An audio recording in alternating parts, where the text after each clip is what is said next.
Starting with the current affairs, global hunger index, very important thing just for understanding the situation of nourishment, or negatively called as malnourishment and mortality of child, है ना? So global hunger index is a global index that is published by two non governmental organisation. Non governmental organisation होने से क्या होता है कि इसका credibility बहुत कम हो जाता है. क्रेडिबिलिटी कम हो जाता है इन द सेंस कि ये जो है ये दो इंस्टीट्यूट्स हैं. One is called the Concern World Wide. There is an institute called Concern World Wide along with another institute, another global institute that is called the Wealth Hunger Life. It is एक साथ में है, हाँ, WELTHUNGERLIFE ऐसा. It is Wealth Hunger Life, साथ में है.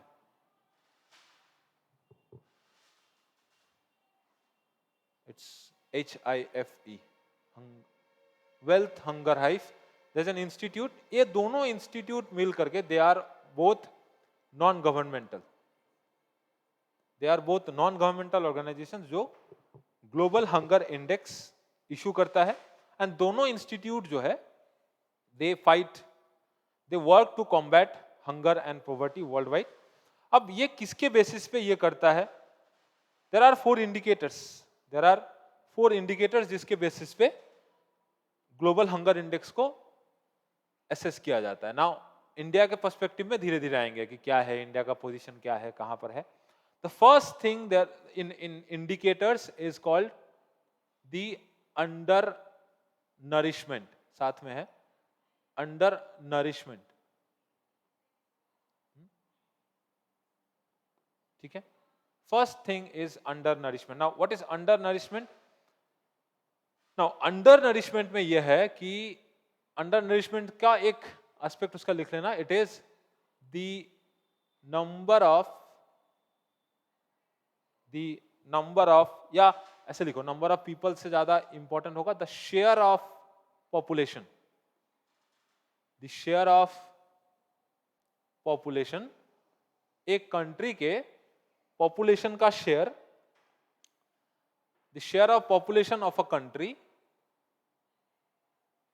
एक कंट्री के पॉपुलेशन का कितना share that is enable, that is enable to consume, that is enable to consume enough calories. फिर से वही बिलो पॉवर्टी लेवल का वाला डिबेट आ जाएगा कि कैलोरीज पे होना है या इनकम पे होना है. enough calories to meet basic energy needs. ध्यान देना इस चीज पे, basic energy needs.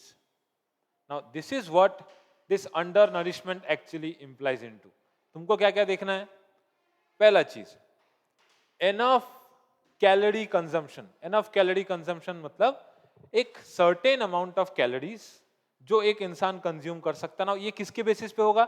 इसके लिए भी हमारे यहाँ पे अलग अलग चीजें हैं. फॉर एग्जांपल तुमको इन्फ्लेशन को भी कैटर करना है कि क्या इन्फ्लेशन के वजह से लोगों का परचेजिंग पावर कम हुआ है ना. इन्फ्लेशन का मतलब होता है परचेजिंग पावर से हम लोगों को इसमें जो हम लोग ने ये पढ़ा था जो ऑक्सफोर्ड का है मल्टी डायमेंशनल पॉवर्टी इंडेक्स जो हम लोगों ने पढ़ा था, उसमें परचेजिंग पावर पैरिटी का एक एस्पेक्ट जो है वो मिसिंग होता है या रहता है, जो भी है.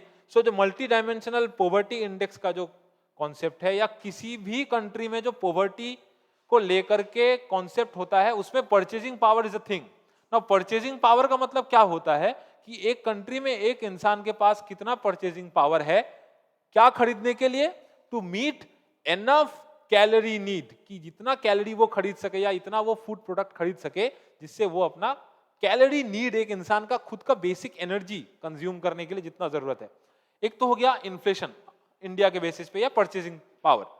दूसरा चीज जो हम लोगों को सोचना है, to keep in mind, it is the national food security act. India में है नेशनल फूड सिक्योरिटी एक्ट, या जिसको हम लोग पब्लिक डिस्ट्रीब्यूशन सिस्टम के नाम से भी जानते हैं। ना ये नेशनल फूड सिक्योरिटी एक्ट और पब्लिक डिस्ट्रीब्यूशन सिस्टम क्या है? पब्लिक डिस्ट्रीब्यूशन सिस्टम में जो फेयर प्राइस शॉप होते हैं, what are fair price shops? हम लोग उसको जनरली किस नाम से जानते हैं?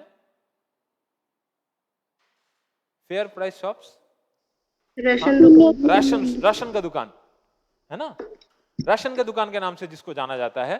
तो इन दुकानों के द्वारा गवर्नमेंट क्या करती है? Actually this public distribution system has now become TPDS. Now what is TPDS? It is the targeted public distribution system.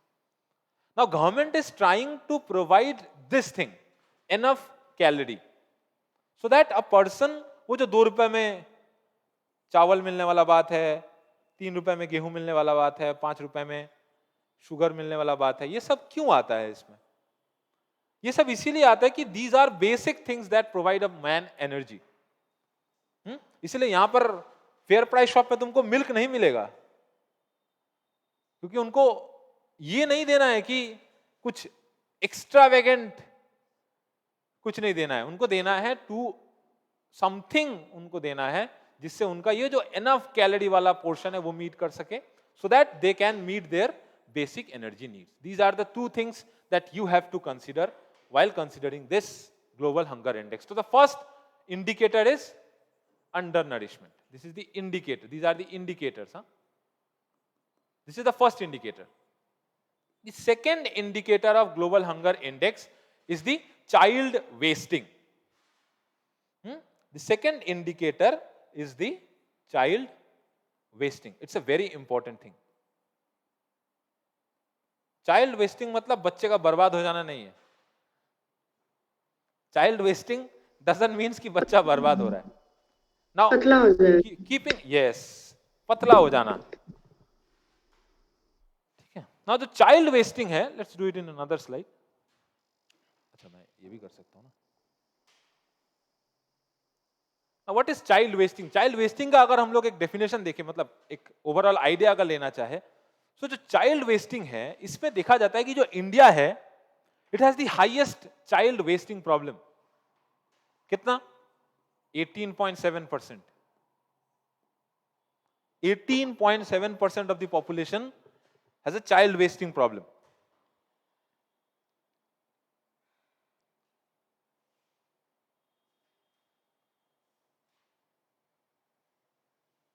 India में 18.7% has a child wasting. Now second number में कौन है? India has the highest.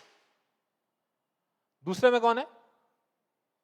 Comparison देखोगे तो पता चल जाएगा हमारा किसके साथ कंपैरिजन हो रहा है। क्यों गवर्नमेंट ये सब करने में, मतलब इन इंडेक्सेस को मानने में ऐतराज करती है? इट्स येमेन, ठीक है। Yemen is in second and there is no other South Asian countries. Now इसके लिए गवर्नमेंट क्यों नहीं मानती है इसका एक और भी दूसरा भी एक जरिया है। You have to look at the larger picture, is that it is the share of population ना। तो इंडिया का पॉपुलेशन भी तो ज्यादा है। पॉपुलेशन के बेसिस पे अगर हम लोग देखें तो ये चीज हमारे इंडिया में ऐसा है, 18.7% इज जो कंपैरिजन होता है बाकी दूसरे कंट्रीज के साथ, कि यूएस के साथ कंपेयर कर रहे हैं या चाइना के साथ कंपेयर कर रहे हैं, तो वहां तो डेटा ही बाहर नहीं आता है सही से। इंडिया में किसी को भी जाकर के पूछ लो, सर बहुत भूखे हैं सर, कुछ खिला दीजिए, इंसान ऐसे ही बोल देगा। इंसान मतलब एक सर्टेन तबके का इंसान। बट चाइना चले जाओ, वहां तो ना तो गवर्नमेंट का डेटा तुमको मिलेगा, ना लोग तुमसे बात करना चाहेंगे। आऊंगा मैं, सैंपलिंग में भी एक प्रॉब्लम है इसका। तो what is child wasting? Child wasting is a form of, child wasting is a form of malnutrition. It's a type of malnutrition.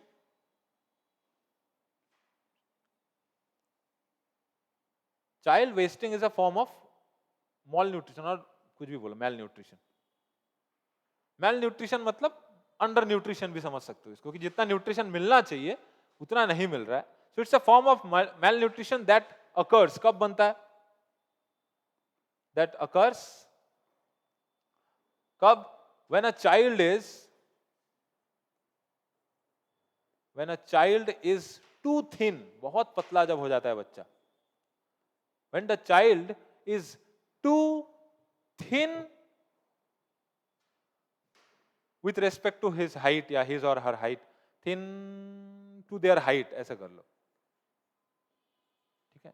जो हम लोग जनरली जिसको बड़े जब मेजर करते हैं, ये हम लोग जो BMI करते हैं, जो बॉडी मास इंडेक्स जो मेजर किया जाता है, कि इंसान मोटा है इसका मतलब ये नहीं कि वो मेल न्यूट्रिशन, या इंसान बहुत पतला है तो इसका मतलब नहीं कि वो अंडर न्यूट्रिशन है। इसके हाइट के साथ भी हम लोगों को उस चीज को कंसीडर करना है। नाउ ये कब होता है? बहुत ज्यादा जब रैपिड, लिखने का जरूरत नहीं, जब समझ लेना इस पॉइंट को, बहुत ज्यादा रैपिड लॉस ऑफ वेट होता है। जब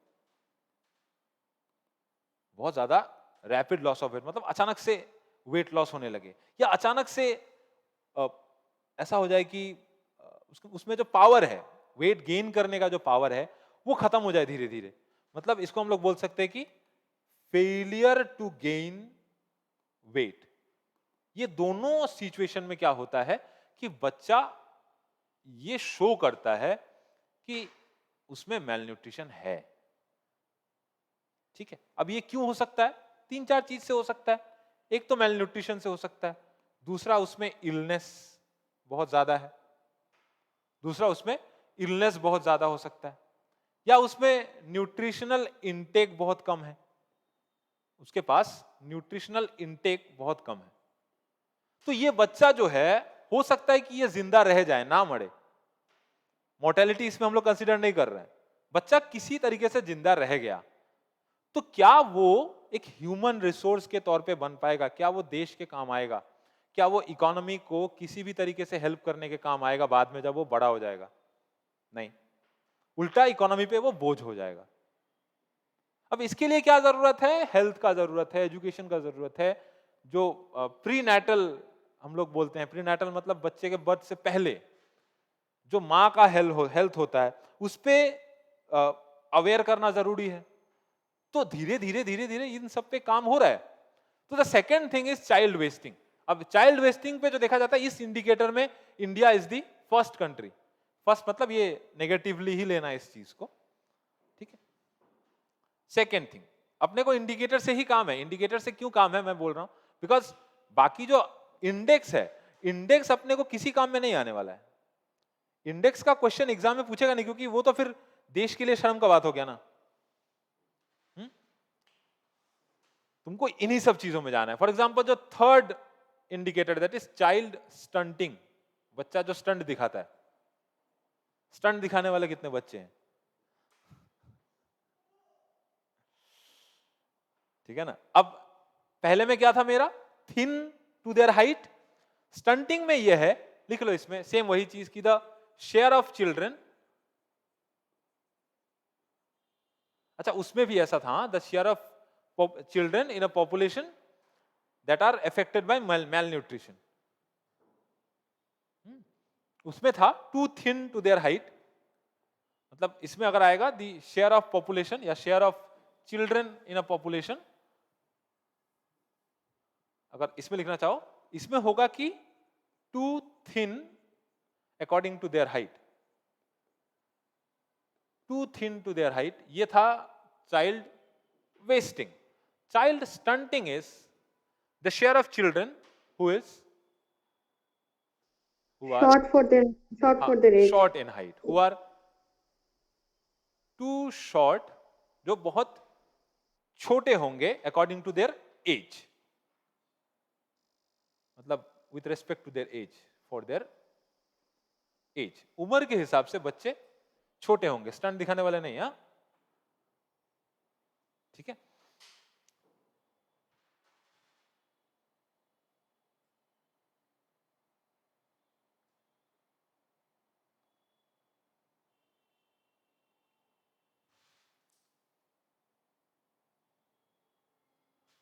ठीक है, अब ऐसा कब होता है? ये भी सेम उसी का जैसा है, उसके साथ एक और चीज नोट कर सकते, that is called chronic illness, है ना। क्रॉनिक इलनेस मतलब बहुत सालों तक चलता हुआ, बहुत सालों मतलब बचपन से ही, जैसे कुछ कुछ बच्चे होते हैं बचपन से ही, मतलब माँ के पेट से निकलते ही उनका जॉन्डिस या अलग अलग टाइप की अलग अलग बीमारी जो देखा जाता है बच्चों में। और ये जो होता है क्रॉनिक इलनेस के साथ साथ एक चीज यहाँ पे और कंसीडर किया जाता है in case of child stunting is recurrent malnutrition. Recurrent malnutrition. Recurrent malnutrition मतलब बच्चा बार बार malnutrition के चक्कर में आ रहा है, मतलब विथ इंक्रीज इन एज बच्चे में क्या होगा, उसका फूड इनटेक करने का जो डिमांड होगा वो बढ़ेगा, लेकिन क्या होगा उसको फुलफिल करने के लिए अपने पास कैलोरी नहीं होगा अपने पास। मतलब ये देश का ही जिम्मेदारी है। कोई ये समझ सकता है कि उसका बाप समझे, जो बच्चा है उसका बाप समझे, जो एक सर्टेन तबके के पॉपुलेशन को लेकर के होता है कि इतना बच्चा पैदा कर दिया तो अब वही समझे। ये देश में एक है थ्योरी कि इतना बच्चा पैदा कर दिया तो वही समझे क्या खिलाए क्या ना खिलाए, बट ये देश के ऊपर एक जिम्मेदारी है ना, देश के ऊपर जिम्मेदारी इसीलिए है, मैं बार बार बोलता हूं कि ये ह्यूमन रिसोर्स का क्वेश्चन है बेटा। It's a question of human resource, it's a question of human resource, because ये जाकर के तुम्हारे ऊपर, तुम तो जाकर के टैक्स पेयर बनोगे ना, आज नहीं हो लेकिन कुछ सालों बाद तो बनोगे, तो तुम्हारा अभी भी तुम टैक्स पेयर हो, इन एरा ऑफ जीएसटी तुम अभी भी टैक्स पेयर हो, बट इन केस जब तुम इनकम टैक्स पे करोगे तब तुमको लगेगा ना कि मेरा पैसा वो उस बच्चे पे क्यों जा रहा है, तो अब तुम क्यों बोल रहे हो, तब तुम बोलते है ना। तो द थिंग इज कि it's a duty of all of us. जैसे हम लोग बोल देते हैं ना कोई कोई कि यहां पढ़ के सुंदर पिचाई गूगल में काम कर रहा है तो अपने लिए तो अच्छा ही है, तो अल्टीमेटली अच्छा तो नहीं है ना, वो देश में रहता तो इससे ज्यादा देश के लिए काम में आता। अभी भी है, देश को पैसा भेज रहा है बाहर से, it is, but brain drain जो है, उस दिन जयशंकर बोल रहे थे कि ब्रेन ड्रेन देश के लिए खराब नहीं है, देश का इमेज बाहर अच्छा ही हो रहा है ब्रेन ड्रेन की वजह से कि इतने एजुकेटेड लोग बाहर जा रहे हैं इंडिया से। It's in a positive way, but negative way भी है उसका। सो यही है कि बच्चा अगर बीमार रहेगा so it will be a burden on the government also. ठीक है, तो ये तो हो गया मेरा थर्ड क्राइटेरिया। अब थर्ड क्राइटेरिया में क्रॉनिक इलनेस एंड वो है, और लास्ट वाला तो सबको, लास्ट वाला सबको पता ही है, हम लोग एज अ सेंसस भी हम लोग इसको कंसीडर करते हैं, that is called the child mortality. ठीक है, it is the child mortality. ना चाइल्ड मोर्टेलिटी तो सबको पता है, it is the share of population.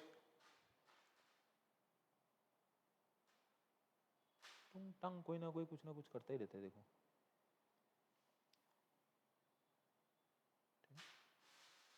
Child mortality क्या है? It is the mortality rate under the age of 5। Rate of mortality मतलब पर 1000 पॉपुलेशन में कितने लोग 5 साल के अंदर में मर जाते हैं, मतलब पर 100 बर्थ में 5 साल के अंदर कितना मोर्टेलिटी है, that is called the rate of mortality under 5 years of age. ठीक है, 5 साल के एज में, एज से नीचे कितने बच्चे, तो these are the 4 indicators that are consider when global hunger index जब बनाया जाता है तो। ठीक है,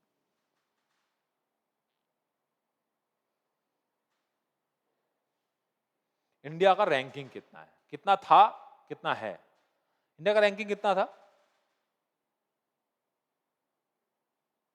पहले, कितना था 2022 में लास्ट आया था, इंडिया का रैंकिंग कितना था, India was 107, now it is 111, 111 out of how many countries, पहले कितने कंट्रीज थे इन 107 जब था तब टोटल 121 कंट्रीज हुआ करते थे, मतलब जिस कंट्रीज में ये काम करता है wealth hunger life and concern World wide, जो दोनों इंस्टीट्यूट्स हैं, ये 125 कंट्रीज में है। ठीक है, 111 इन 125 कंट्रीज। ठीक है, नो इट्स अ शेम, कैसे भी हो किसी भी तरीके से हो, it's a shame, we have to consider these things. अब आसपास देखोगे तो तुमको भी ये कहीं ना कहीं तो खटकेगा कि कुछ तो है ऐसा, but you are the person जिसको ये सब एड्रेस करना है, यही सब इश्यूज को तुमको एड्रेस करना है when you are in such a scenario. और मैंने बताया तुम्हारे पास टूल्स हैं, you have the national food security act, you have the public distribution system, you have the schools, schools में क्या है बच्चों को? ICDS है। यस, ICDS है, मिड डे मील्स है, ICDS है, इंटीग्रेटेड चाइल्ड डेवलपमेंट स्कीम, है ना? फिर जो हेल्थ में आ जाओगे तो तुम्हारे पास नेशनल रूरल हेल्थ मिशन है, हाँ, इसके अंडर में आशा वर्कर्स हैं जो प्रीनेटल हेल्थ केयर भी लगती है, ठीक है। इसके बाद जो ICDS के थ्रू जो ANMs हैं, ऑक्सिलरी नर्सिंग मिडवाइफ्स, ठीक है, इनके थ्रू तुम पूरे चीजों को एड्रेस कर सकते हो। You have the power in your hand. If you have the knowledge about those things जिनको तुमको एड्रेस करना है तो तुम आराम से एड्रेस कर पाओगे, ठीक है। तो इंडिया का रैंकिंग वाज 111। नाउ अगर हम लोग कंपेयर करना चाहे तो फिर कंपैरिजन सही नहीं बनता एक्चुअल में। फॉर एग्जांपल पाकिस्तान का 102 है। अब ये तो सुन के भी फिर अजीब लगता है, मतलब मैंने यमन वाला बात बताया तो तब थोड़ा सही लगता है। बांग्लादेश का 81 है ना, वो उसी टर्म में है ना, मैं बोलता हूं कीवर्ड को पकड़ो, it is the share of population, ठीक है ना। अब इंडियन गवर्नमेंट का भी कुछ कुछ वो है, अगर एग्जाम में कभी क्वेश्चन आए कि क्यों इसको Indian government as a warning consider ना करे, फर्स्ट थिंग इसकी इसका रैंकिंग सही नहीं है। दूसरा थिंग इसका मेथोडोलॉजी सही नहीं है। मेथोडोलॉजी मतलब इसका जो सैंपल बनाता है ना, ये सभी सर्वेज में एक सैंपलिंग होता है। सैंपलिंग मतलब कितना पॉपुलेशन को हम लोग देखेंगे कि मैंने 2000 लोगों को ले लिया, वहां से मैंने सैंपलिंग किया। अब मान लो 2000 में 1000 लोग ऐसे ही हैं जो जिनको ऐसे भी खाना नहीं मिलता है या फालतू में बैठे हैं, कोई प्रोडक्टिव काम नहीं करते हैं, सिर्फ नेशनल फूड सिक्योरिटी एक्ट के सहारे बैठे हैं, जो किसी प्रोडक्टिव काम में नहीं है, फालतू में बैठे हैं तो मैं नहीं बोल सकता, ठीक है। एक दूसरा चीज है जो चाइल्ड मोर्टेलिटी रेट है। अपने इंडिया के हिसाब से चाइल्ड मोर्टेलिटी रेट कम हुआ है, इट्स एविडेंट कम हुआ है, बट अकॉर्डिंग टू दिस कि क्या होता है कि उसको चाइल्ड मोर्टेलिटी को सिर्फ हंगर के साथ नहीं जोड़ सकते ना हम लोग। इंडिया में चाइल्ड मोर्टेलिटी को हम लोग सिर्फ हंगर के साथ नहीं जोड़ सकते, there are many other concerns. Female foeticide चलो अभी कम हुआ है, कम हो रहा है धीरे धीरे, अभी भी है, ऐसा नहीं बोलूंगा कि खत्म हो चुका है, इट्स देयर, अभी यहां पे नहीं है। जैसे हम लोग कभी कभी बोल देते हैं कि रिजर्वेशन नहीं मानता मैं, तुम बोल ही सकते हो यार, इन अ वेरी प्रेजेंट सिचुएशन जहां पर तुम बोल सकते हो कि मैं रिजर्वेशन नहीं मानता, but there are many sectors जहां पर अगर रिजर्वेशन ना रहे तो वो इंसान शायद अपने जान से हाथ हाथ धो बैठे। बिहार में कुछ कुछ ऐसे पुलिस स्टेशन भी हैं जहां पर 2 किचन हैं, 2 किचन है। अब आगे मैं नहीं बोलूंगा, समझ लो 2 किचन क्यों है, किसके लिए क्या है, ठीक है ना। So these are the things कि चाइल्ड मोर्टेलिटी को सिर्फ हम लोग हंगर के साथ जोड़ने की, उसको खाना नहीं मिल रहा है इसलिए बच्चा मर जा रहा है, ऐसा नहीं है। There are certain other things also, ठीक है नाउ, ठीक है। So this is the thing जो तुमको जानना है about global hunger index. Now इस चीज को तुम तीनों पेपर्स में जोड़ सकते हो। वन इज GS1 में तुम इसको जो सोसाइटी वाला पर्सपेक्टिव है, वुमेन, चाइल्ड, इन सब में ला सकते हो, इन सब में जोड़ सकते हो। GS2 में इसको तुम इंटरनेशनल रिलेशंस के साथ जोड़ सकते हो। कैसे जोड़ सकते हो कि जो ग्लोबल एक एजेंडा चल रहा है टू टारगेट इंडिया, अभी एक ग्लोबल एजेंडा ऐसा चलता है कि टारगेट इंडिया, सो दैट जैसे अभी कतर वाला इंसिडेंट हुआ है, मैंने बताया था, जैसे कनाडा वाला इंसिडेंट हुआ है, ये सब क्या है, it is somewhat a global agenda to target India. और इसके पीछे कुछ कुछ पावर्स हैं, US, चाइना, जो नहीं चाहते हैं कि इंडिया अपने पोजीशन में इतना स्ट्रेंथन हो जाए कि उसको जरूरत ही ना पड़े, है ना, कि उसको उसको इन पावर्स का जरूरत ही ना पड़े। उस दिन राहुल गांधी ने एक बहुत सुंदर बात बताया, मैं सुन रहा था एक इंटरव्यू उसका, उसने बोला कि हम लोग बोलते हैं USA is super power, no, super power अगर है it's there in our leaders. Super power अगर कोई है तो हमारे हिस्टोरिकल जो लीडर्स हैं, स्टार्टिंग फ्रॉम जवाहरलाल नेहरू, अगर स्टार्टिंग फ्रॉम महात्मा गांधी, चलो BR अम्बेडकर से सोच लेते हैं, they were super powers globally also. Presidents, prime ministers, कुछ कुछ ऐसे power, they are super powers, ठीक है। तो हम लोग इसको भी जोड़ सकते हैं, एंड GS2 में तो इसको इकोनॉमी से जोड़ ही सकते हो, सॉरी GS3 में इसको इकोनॉमी के साथ जोड़ ही सकते हो। IR में तुम गवर्नेंस के साथ भी जोड़ सकते हो, सॉरी GS2 में तुम इसको गवर्नेंस के साथ भी रख सकते हो। गवर्नेंस में कैसे, वही जो मैंने बात बताया, how you can address the issue of hunger, you have these things, ठीक है। बीच में एक और भी चीज आया था, उसको नोट कर ले, नोट करने की जरूरत नहीं है, ये सब जो मैसेज वैसेज आ रहा है उसी पे रिलेटेड है, सबके मोबाइल में वार्निंग वगैरह आ रहा है। There is a day called the international day for disaster risk reduction, मैंने बताया भी था शायद पहले एक बार क्लास में भी। इट इज इन 13 अक्टूबर, इस डेट को लिख करके रख देना। 13 अक्टूबर इज अ डेट, मैंने नोट करके रखा था तो मैंने अचानक से याद आया। 13 October is the date, it is known as the day, international day for disaster risk reduction. ठीक है, डिजास्टर को तो हम लोग रिडक्शन नहीं कर सकते हैं बहुत हद तक, लेकिन रिस्क को तो हम लोग रिड्यूस कर ही सकते हैं।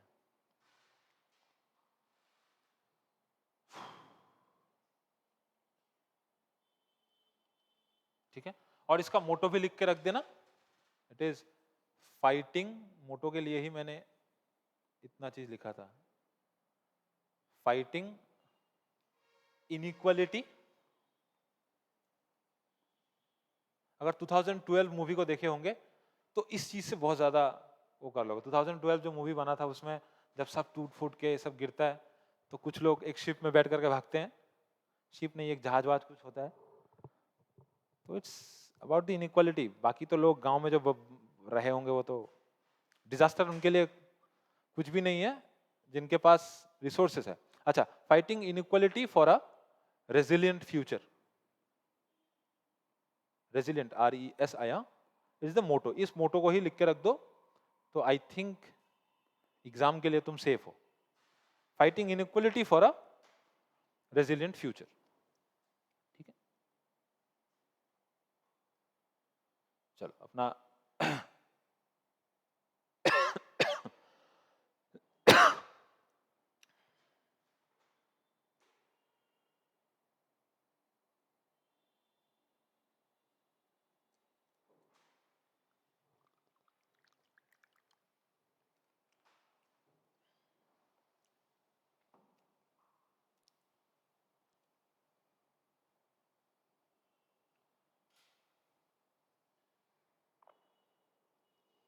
एक दूसरा साइंस एंड टेक का जो टॉपिक है इंपॉर्टेंट है, इंफॉर्मेशन के बेसिस पे, फैक्चुअल इंफॉर्मेशन के बेसिस पे, कॉन्सेप्चुअलाइज बहुत कम है इसमें, that is called the Gaganyaan.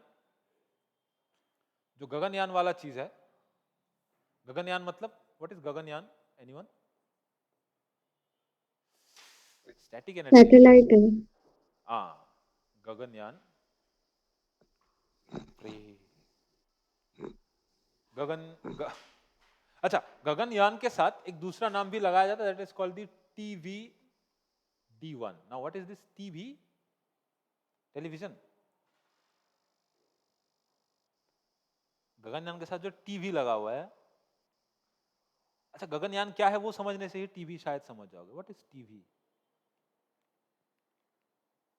बहुत इजी है, मैं जानबूझ के पूछ रहा हूं ताकि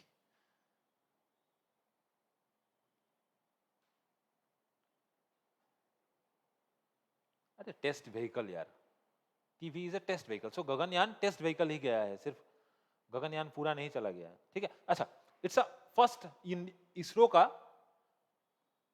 या इंडिया का ही, इसरो है तो इंडिया ही है। इट्स अ फर्स्ट ह्यूमन, मतलब अच्छा लिख ही लो, first human space mission, first human space mission India का। हाँ, इंडियाज आगे लिख लेना, India first human space mission. Gaganyaan है इंडिया का ही होगा यार, नेपाल का थोड़ी होगा।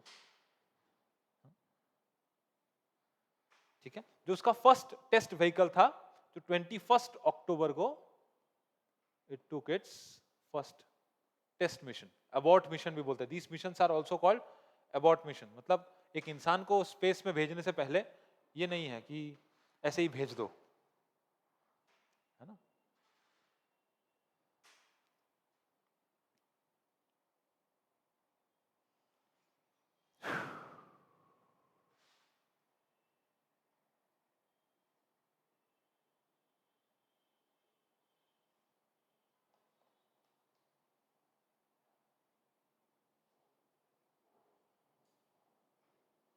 ठीक है, इसका कैपेसिटी कितना है?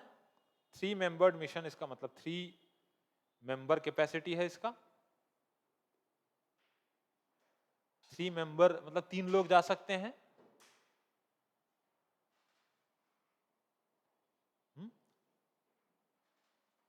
400 किलोमीटर ऑर्बिट कर सकता है। कैपेसिटी बोल रहा हूं मैं, ऊपर कैपेसिटी लिख लेना कि ये 3 मेंबर को लेके जा सकता है। 400 किलोमीटर का ऑर्बिटिंग कैपेसिटी है उसके पास, मतलब 400 किलोमीटर तक गोल गोल घूम सकता है, मतलब ऑर्बिट में घूम सकता है। और 3 डे मिशन हो सकता है वापस आने के पहले, 3 दिन का एक मिशन उसका हो सकता है। ठीक है, these are the important topics जो तुमको याद रखना है। इसमें बहुत सारे छोटे छोटे चीज है, जैसे जो टेस्ट के जो नाम हैं, फॉर एग्जाम्पल एक पैड अबॉर्ट टेस्ट होता है, फिर एक एयर ड्रॉप टेस्ट होता है। एयर ड्रॉप टेस्ट मतलब उसको एक सर्टेन हाइट से ड्रॉप करते हैं इन सी वाटर्स, क्योंकि अल्टीमेटली उसको सी वाटर में ही आना है, उसको लैंड नहीं करा सकते कहीं। अपोलो जैसा तो नहीं है ये। अपोलो में क्या था कि लैंड करा सकते हैं उसको, इसमें ऐसा नहीं है कि लैंड नहीं करा सकते हम लोग। We have to drop it in sea water somewhere, ठीक है ना, और इंडियन वाटर्स में ही गिरना है।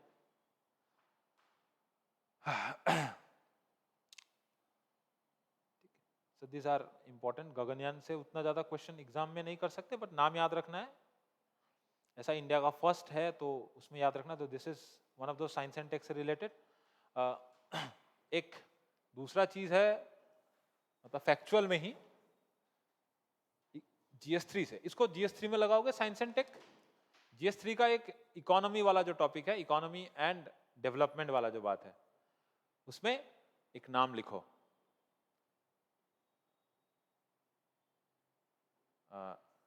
विजिनजम, ऐसा है नाम, VIZINJHAM, VI, स्पेलिंग शायद ये है, इट्स इन केरला, विजिनजम, हाँ ऐसा है। H जो है वो Z के साथ है, कुछ भी है, स्पेलिंग देख लेना। ठीक है, क्या है ये? Anyone? Why this place is in news recently? Kerala में ब्लास्ट हुआ है। हाँ, इट्स इन केरला। हाँ, क्या मैसेज ऐसे है?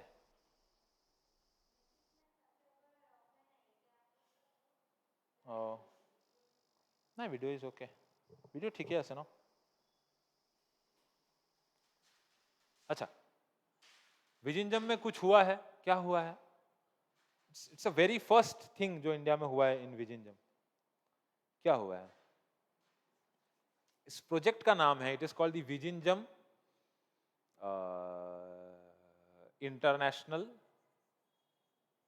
लिख लेना इस चीज को, टॉपिक लगाना, विजिंजम इंटरनेशनल सी पोर्ट प्रोजेक्ट। विजिंजम साथ में, हाँ विजिंजम आगे है, नाम है उस जगह का सी पोर्ट प्रोजेक्ट। अभी तक नामकरण नहीं हुआ है, बट नाम हो, जब होगा तो हो जाएगा। सी पोर्ट प्रोजेक्ट, ठीक है, इट्स रिलेटेड टू इकोनॉमी कर सकते हो ना।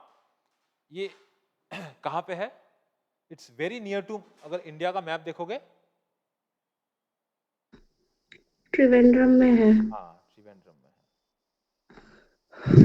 This is Kanyakumari, this is Trivandrum, ये बीच में है। स्ट्रेटेजिक पोजीशन देख रहे हो क्यों इंपॉर्टेंट है ये, है ना?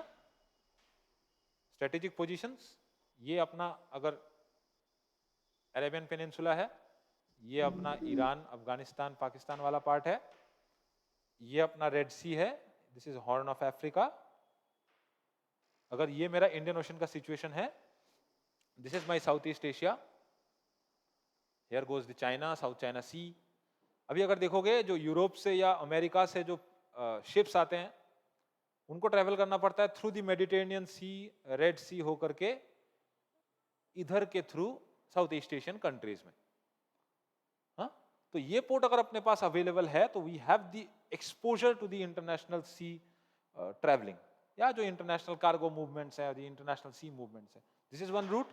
अनदर रूट इज ये जो मेरा पर्शियन गल्फ है, Persian gulf is a store of what, oil and petroleum. तो जो ऑयल एंड पेट्रोलियम लेके जाने वाले कंटेनर्स होंगे या जो शिप्स होंगे या जो वेसल्स होंगे, they also use this route. तो उस पर ये एक वेरी स्ट्रेटेजिक पोजीशन हो जाता है विंजियम।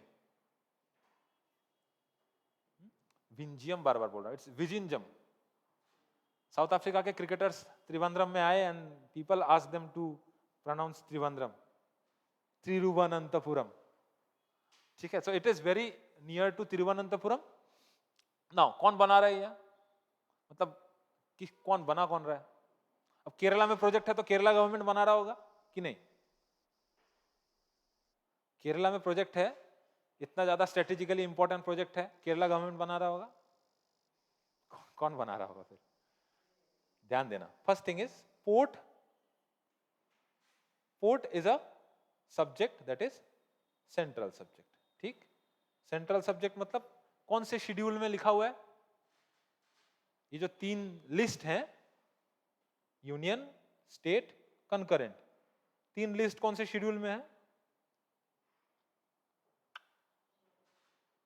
तीनों लिस्ट में यूनियन शेड्यूल में है। चलो, यूनियन लिस्ट में है ये पोर्ट। लेकिन मैं पूछ रहा हूं कौन से शेड्यूल में है ये लिस्ट जो है, in which schedule the lists are listed, मतलब कौन से शेड्यूल में? याद रखना है 7th शेड्यूल जो है, इट इज जहां पर ये लिस्ट है, ये सब्जेक्ट्स कि कौन सा एस्पेक्ट यूनियन का है, कौन सा स्टेट का है एंड कौन सा कंकरेंट है। एंड कंकरेंट के बाहर भी देयर आर सम रिसाइडुअल। रिसाइडुअल मतलब पढ़ोगे, जैसे साइबर सिक्योरिटी है, साइबर सिक्योरिटी ना तो स्टेट लिस्ट में है, ना यूनियन लिस्ट में है, ना कंकरेंट लिस्ट में है। जो रिसाइडुअल सब्जेक्ट्स है वो पार्लियामेंट के अंडर ही आता है, इसलिए साइबर लॉ कभी भी स्टेट नहीं बनाता है। असम का हिमंत बिस्व शर्मा को सुना हो, कभी बोलते कि फेसबुक में ये नहीं लिख सकते, है ना। सो साइबर लॉज जो है वो कहीं पर भी लिस्टेड नहीं है, but still it is called the residual subject. ये रिसाइडुअल सब्जेक्ट है। नाउ ये बना रहा है नितिन गडकरी का जो डिपार्टमेंट है, that is the ministry of road transport and ports, ठीक है। और इसको बनाने वाले हैं, there is a organisation in India जिसके शेयर्स बहुत उछलते रहते हैं, that is called the APSEZ। लिखने का जरूरत नहीं है, जस्ट मैं इंफॉर्मेशन के लिए बता रहा हूं। It is the Adani ports and special economic zone. ये एक ऑर्गेनाइजेशन है, अदानी के अंडर है, वही बनाता है। और अदानी के अंडर ही इंडिया का लार्जेस्ट पोर्ट भी है, that is which the largest port in India, private port, भूल गया, मैं भी भूल गया, मैं बता रहा था। एनीवन जिसको याद है?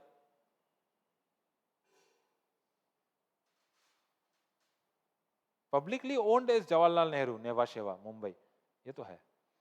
उसका पोर्ट का Mundra port, Mundra is a port in Gujarat that is owned by Adani, बहुत ज्यादा बड़ा पोर्ट है। नाउ अदानी ये बना रहा है इन अ मॉडल जो हम लोगों को एग्जाम के लिए याद रखना है। This model is known as the DBFOT model. इसको नोट करोगे, what is this DBFOT model? Anyone? There is a model called the DBFOT model. DBFOT model, first D means design. हम लोग जिसको सीधा भाषा में बोल देते हैं कि कॉन्ट्रैक्ट में बना रहा है या गवर्नमेंट ने कॉन्ट्रैक्ट दिया है। कॉन्ट्रैक्ट किस बेसिस पे दिया जाता है? तो this is one of those basis जिसके बेसिस पे कॉन्ट्रैक्ट दिया जाता है। There is another thing called the DB, no, it is called the BOT model. There is another thing, BOT model. First ये लिख लो कि what is for D is design, B is build. Design, build, finance.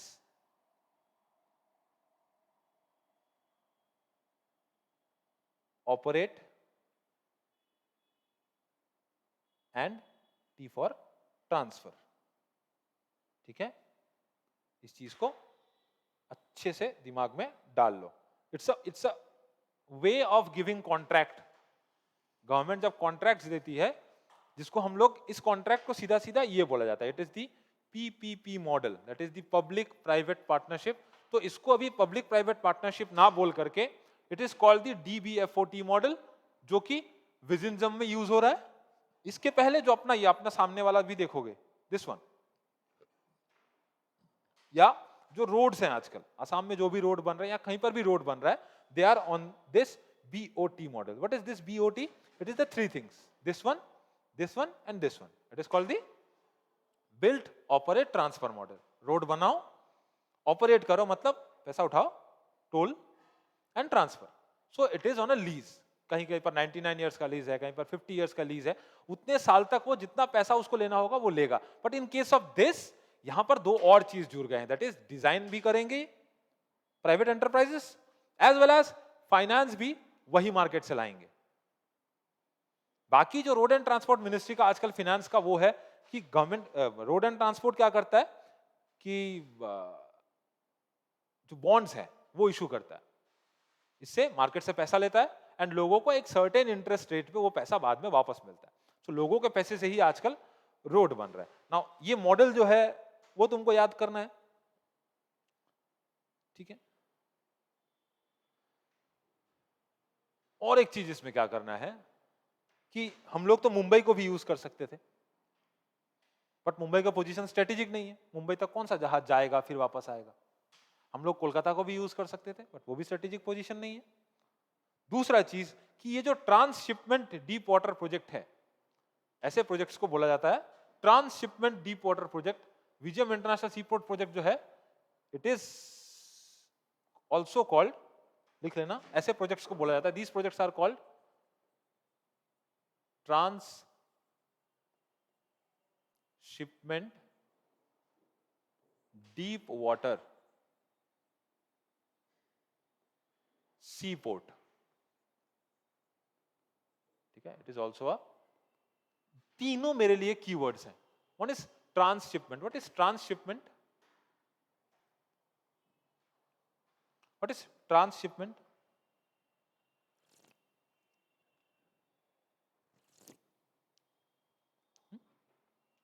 Exchange of load.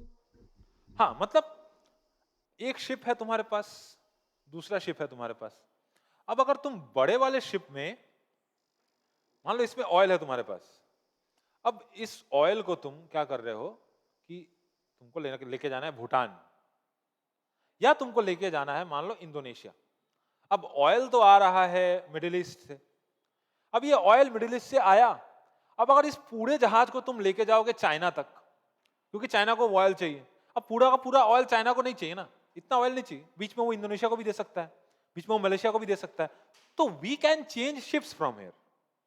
For example, अगर कभी, क्यों कराची को जो लोग हैं, कराची बोलते हैं कि कराची इज ना वेरी स्ट्रेटेजिक पोजीशन, तो कराची अगर है तो मुंबई भी है। बट ये सब जगह को आप हम लोग ट्रांसशिपमेंट नहीं बना सकते, क्योंकि यहां से क्यों इंडोनेशिया आके लेने जाएगा। इंडोनेशिया विल यूज श्रीलंका का हम्बनटोटा जो कि चाइना के अंडर में है। सो उसको हम लोग कॉन्कर कर सकते हैं इस पोर्ट को यूज करके, ठीक है। सो हम लोग ट्रांसशिपमेंट कर सकते हैं। One is ship to ship, एक शिप से दूसरे शिप में हम लोग ट्रांसफर कर सकते हैं। दूसरा कि हम लोग कार्गो को शिप्स से दूसरे मोड ऑफ ट्रांसपोर्ट में भी चेंज कर सकते हैं। फॉर एग्जाम्पल, हम लोग शिप से उसको बाई रोड भी भेज सकते हैं, बाई ट्रेन भी भेज सकते हैं। इससे क्या होगा कि ऑपरेटिंग कॉस्ट बचेगा शिपिंग कंपनीज का। इसी के साथ साथ टाइमिंग भी बचेगा, इसी के साथ साथ टाइमिंग भी बचेगा, ठीक है। मैं अगर कुछ कुछ नाम बताऊं तुमको, तो तुमको आइडिया होगा कि क्यों ये डीप सी वाटर प्रोजेक्ट जरूरी है। वन ऑफ द इंपॉर्टेंट जो सिर्फ इसी चीज से डेवलप कर गया, दैट इज सिंगापुर। ऐसे लिख लो, वर्ल्ड्स इंपॉर्टेंट, शॉर्ट फॉर्म में लिख लेना, ट्रांसशिपमेंट डीप वाटर सी पोर्ट, ऐसे लिख लेना, या ऊपर से ऐसे अंडरलाइन करके खींच दो। इससे पता चल जाएगा कि how how it is useful to the economy, तुम एक्सप्लेन कर पाओगे चीजों को। Thing is, first thing is Singapore.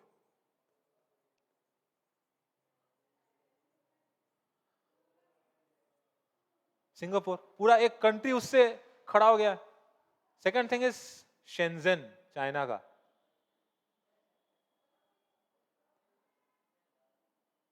China का शेंजन, अच्छा, चाइना का शेंजन के साथ साथ एक शंघाई भी लिख लो। शंघाई इज अनदर प्लेस, नाम नाम बताते जाऊंगा, तुम बोलोगे अच्छा मैं तो जानता हूं ये। शंघाई का नाम सुने ही हो, शंघाई का फोटोज वगैरह देखती हो। हम्म? एक और नाम जो था बहुत फेमस हुआ था उसमें, कोविड के टाइम पे एक मूवी निकला था, एक मूवी आया था बीच में Busan is in South Korea, movie आया था ना ट्रेन टू बुसान। ठीक है, so these are very important places. Los Angeles California भी एक डीप वाटर सी प्रोजेक्ट्स हैं। ठीक है, नाउ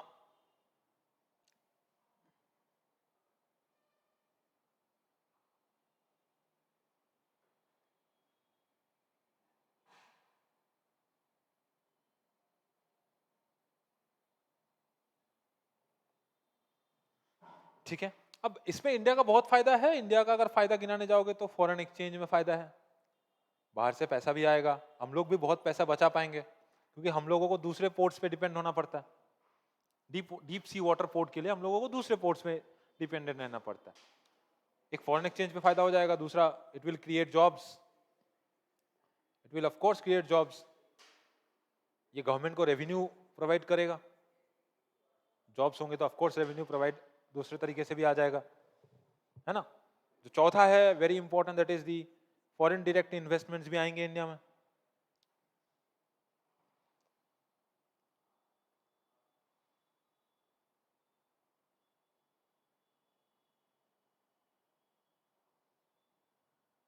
ठीक है, और अगर इंडियंस के पर्सपेक्टिव में देखें तो कुछ कुछ इंसान वहां घूमने भी चले जाएंगे, so there is a tourism perspective also. ठीक है, और ट्रांसशिपमेंट हब है तो लोगों का आना जाना रहेगा ही। और इससे एक दूसरा चीज भी जो होगा कि केरला एज ए स्टेट, उसका भी रेवेन्यू जनरेशन बढ़ जाएगा उसी से। वैसे भी केरला का रेवेन्यू जनरेशन बहुत ज्यादा है। फॉर एग्जाम्पल कि इंडियन गवर्नमेंट अगर केरला को 1 रुपया देती है तो केरला 1 पॉइंट, मतलब घुमा के बोल रहा हूं मैं ये चीज, गवर्नमेंट केरला को, इसको कैसे समझाऊं मैं, अच्छा हाँ, केरला गवर्नमेंट जो है वो गवर्नमेंट को जितना टैक्स देती है उसका 80% काट करके गवर्नमेंट उसको वापस देता है। बिकॉज वो जो हम लोगों ने सर ने पढ़ाया था शायद इंटर स्टेट रिलेशन में जो होता है कि सेंट्रल गवर्नमेंट जब स्टेट्स को पैसे देती है ना, जब फिजिकल एलोकेशंस होता है, there is called, this is something called, there is something called horizontal allocation. Horizontal allocation मतलब अपने आप में कैसे बांट रहा है गवर्नमेंट। एक होता है वर्टिकल एलोकेशन, मतलब ऊपर से नीचे तक कैसे जा रहा है। और जो हॉराइजॉन्टल एलोकेशन होता है उसमें साउथ के जो स्टेट्स हैं उनको बहुत कम पैसा मिलता है, मतलब गवर्नमेंट से बहुत कम पैसा मिलता है। फॉर एग्जाम्पल तमिलनाडु को 0.8 पैसा या 0.6 पैसा कुछ ऐसा मिलता है, जबकि बिहार में देखोगे तो 1.8 पैसा या कभी कभी तो 2 रुपए भी मिलता है। मतलब अगर गवर्नमेंट 100 करोड़ देता है एक स्टेट टैक्स उठा करके, तो उसके बेसिस पे केरला वगैरह को मिलता होगा मान लो 60 करोड़ या 80 करोड़, ऐसा केरला तमिलनाडु ये सबको। और बिहार को इसी में मिल जाता है 180 करोड़ 200 करोड़, इतना पैसा सरकार से फिर वापस मिलता है। क्यों? उसका सरकार चलाने के लिए, है ना, अलग अलग प्रोजेक्ट्स को रन करने के लिए। किसका? केरला वाले का इनकम ज्यादा नहीं है, इनकम तो बहुत दूसरे स्टेट्स का भी ज्यादा है। अब इनकम से मैटर नहीं करता ना, ये मैटर करता है पॉपुलेशन। जो क्या बोलते हैं उसको, जो इंटर स्टेट रिलेशन में हम लोग पढ़ते थे उसको, there is a thing called allocation, जो करता है उसको क्या बोलते हैं, प्लानिंग कमीशन का एक वो था, अभी वो नीति आयोग का है कि कैसे उसको, planning commission, finance commission, sorry, जो फिनेंस कमीशन बनता है उसके अंडर में स्टेट्स को जो फंड एलोकेशन है उसका एक अलग अलग क्राइटेरियाज है। जैसे पॉपुलेशन कितना था, अभी पॉपुलेशन अभी भी वो 1971 वाला ले रहा है। फिर उसके बाद पर कैपिटा इनकम कितना है एक स्टेट का, फिर क्या है कि फॉरेस्ट कवर कितना है। जैसे for example forest cover Madhya Pradesh के पास बहुत ज़्यादा है, मिजोरम के पास बहुत ज़्यादा है, तो फॉरेस्ट कवर के बेसिस पे उसको पैसा ज़्यादा मिलता है। There are things, certain things जिसपे केरला एंड तमिलनाडु जो है, अब वो तो पैसा तो उसके पास से भी आ रहा है लेकिन उसको उतना मिलता नहीं है। तो ये एक इम्पेरिटी है स्टेट्स के बीच। ठीक है, सो इसी पे तो इसको भी कैटर करने में बहुत आसानी होगा कि उसका रेवेन्यू जनरेशन बहुत इजीली हम लोग वहां पे देख पाएंगे। एक दूसरा टॉपिक हम लोग को देखना था, दैट इज कि अक्टूबर 21 का ही मैं बात कर रहा था, उसमें एक, ठीक है, ये काफी है उसके लिए, विजन के लिए। GS3 पर्सपेक्टिव में ही देखना उसको, इकोनॉमी पर्सपेक्टिव में ही देखना। Now there is a thing called Udbhav, नाम सुने हो एनीवन? उद्भव को क्यों देखें हम लोग?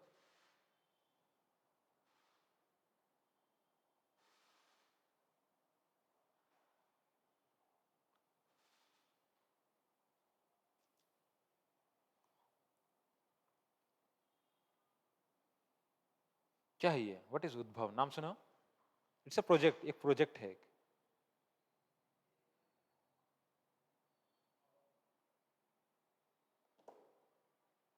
व्हाट इज उद्भव? उद्भव का मतलब क्या है?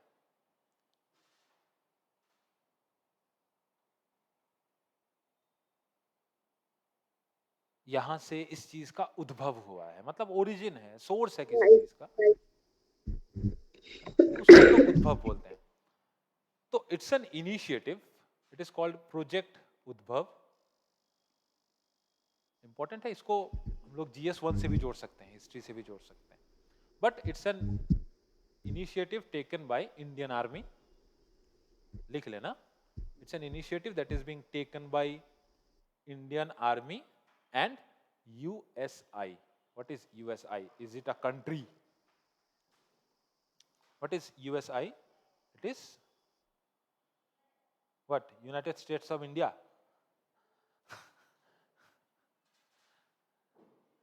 It is called the United Service Institution. United Service Institutions. अब ये क्या है, कैसे समझोगे? What is USI?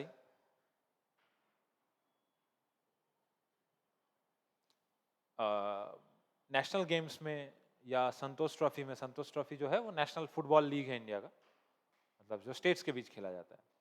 ऐसे गेम्स में या ऐसे टूर्नामेंट्स में जो मिलिट्रीज का जो टीम खेलते हैं, मतलब नेवी, एयरफोर्स, मिलिट्रीज, आर्मीज, उस टीम का क्या नाम होता है? या नेशनल गेम्स में भी जब पार्टिसिपेट करते हैं कोई मिलिट्रीज से, उस टीम का नाम क्या होता है? Anyone? Anyone interested in Service. Sports? This it's called Service होता सर्विसेज। है. Services, very nice. उस टीम का नाम होता है सर्विसेज, ठीक है? उसी से ध्यान रखना, दिस सर्विस डजंट मीन सेवा।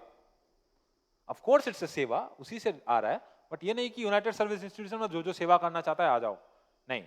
यूनाइटेड सर्विसेज मतलब जो भी आर्म्ड फोर्सेस हैं इंडिया में, उसके जो इंस्टॉलेशंस हैं, उससे जो वापस आता है, ये सर्विसेज वाला बात याद रखना, भूलना नहीं कि नेशनल गेम्स में, अभी नेशनल गेम्स हुआ है कुछ दिन पहले, नेशनल गेम्स के भी गोवा कुछ में. अगर डेटा है तो ले लेना उससे। So United Service Institution of India या USI 1870 में बना एक इंस्टीट्यूट है, ब्रिटिशर्स ने बनाया था। 1870 में बना एक इंस्टीट्यूशन है, इन्होंने इसको बनाया था जनरल, इतना कुछ लगेगा इनके नाम में, general sir Charles MacGregor, Charles, CHARLES, Charles, Charles MacGregor, हाँ, उन्होंने बनाया था। Ultimately this thing is nothing, कोई गवर्नमेंट का कोई कुछ नहीं है इसके साथ, इट्स अ थिंक टैंक, ठीक है? ये क्या है? It's a think tank.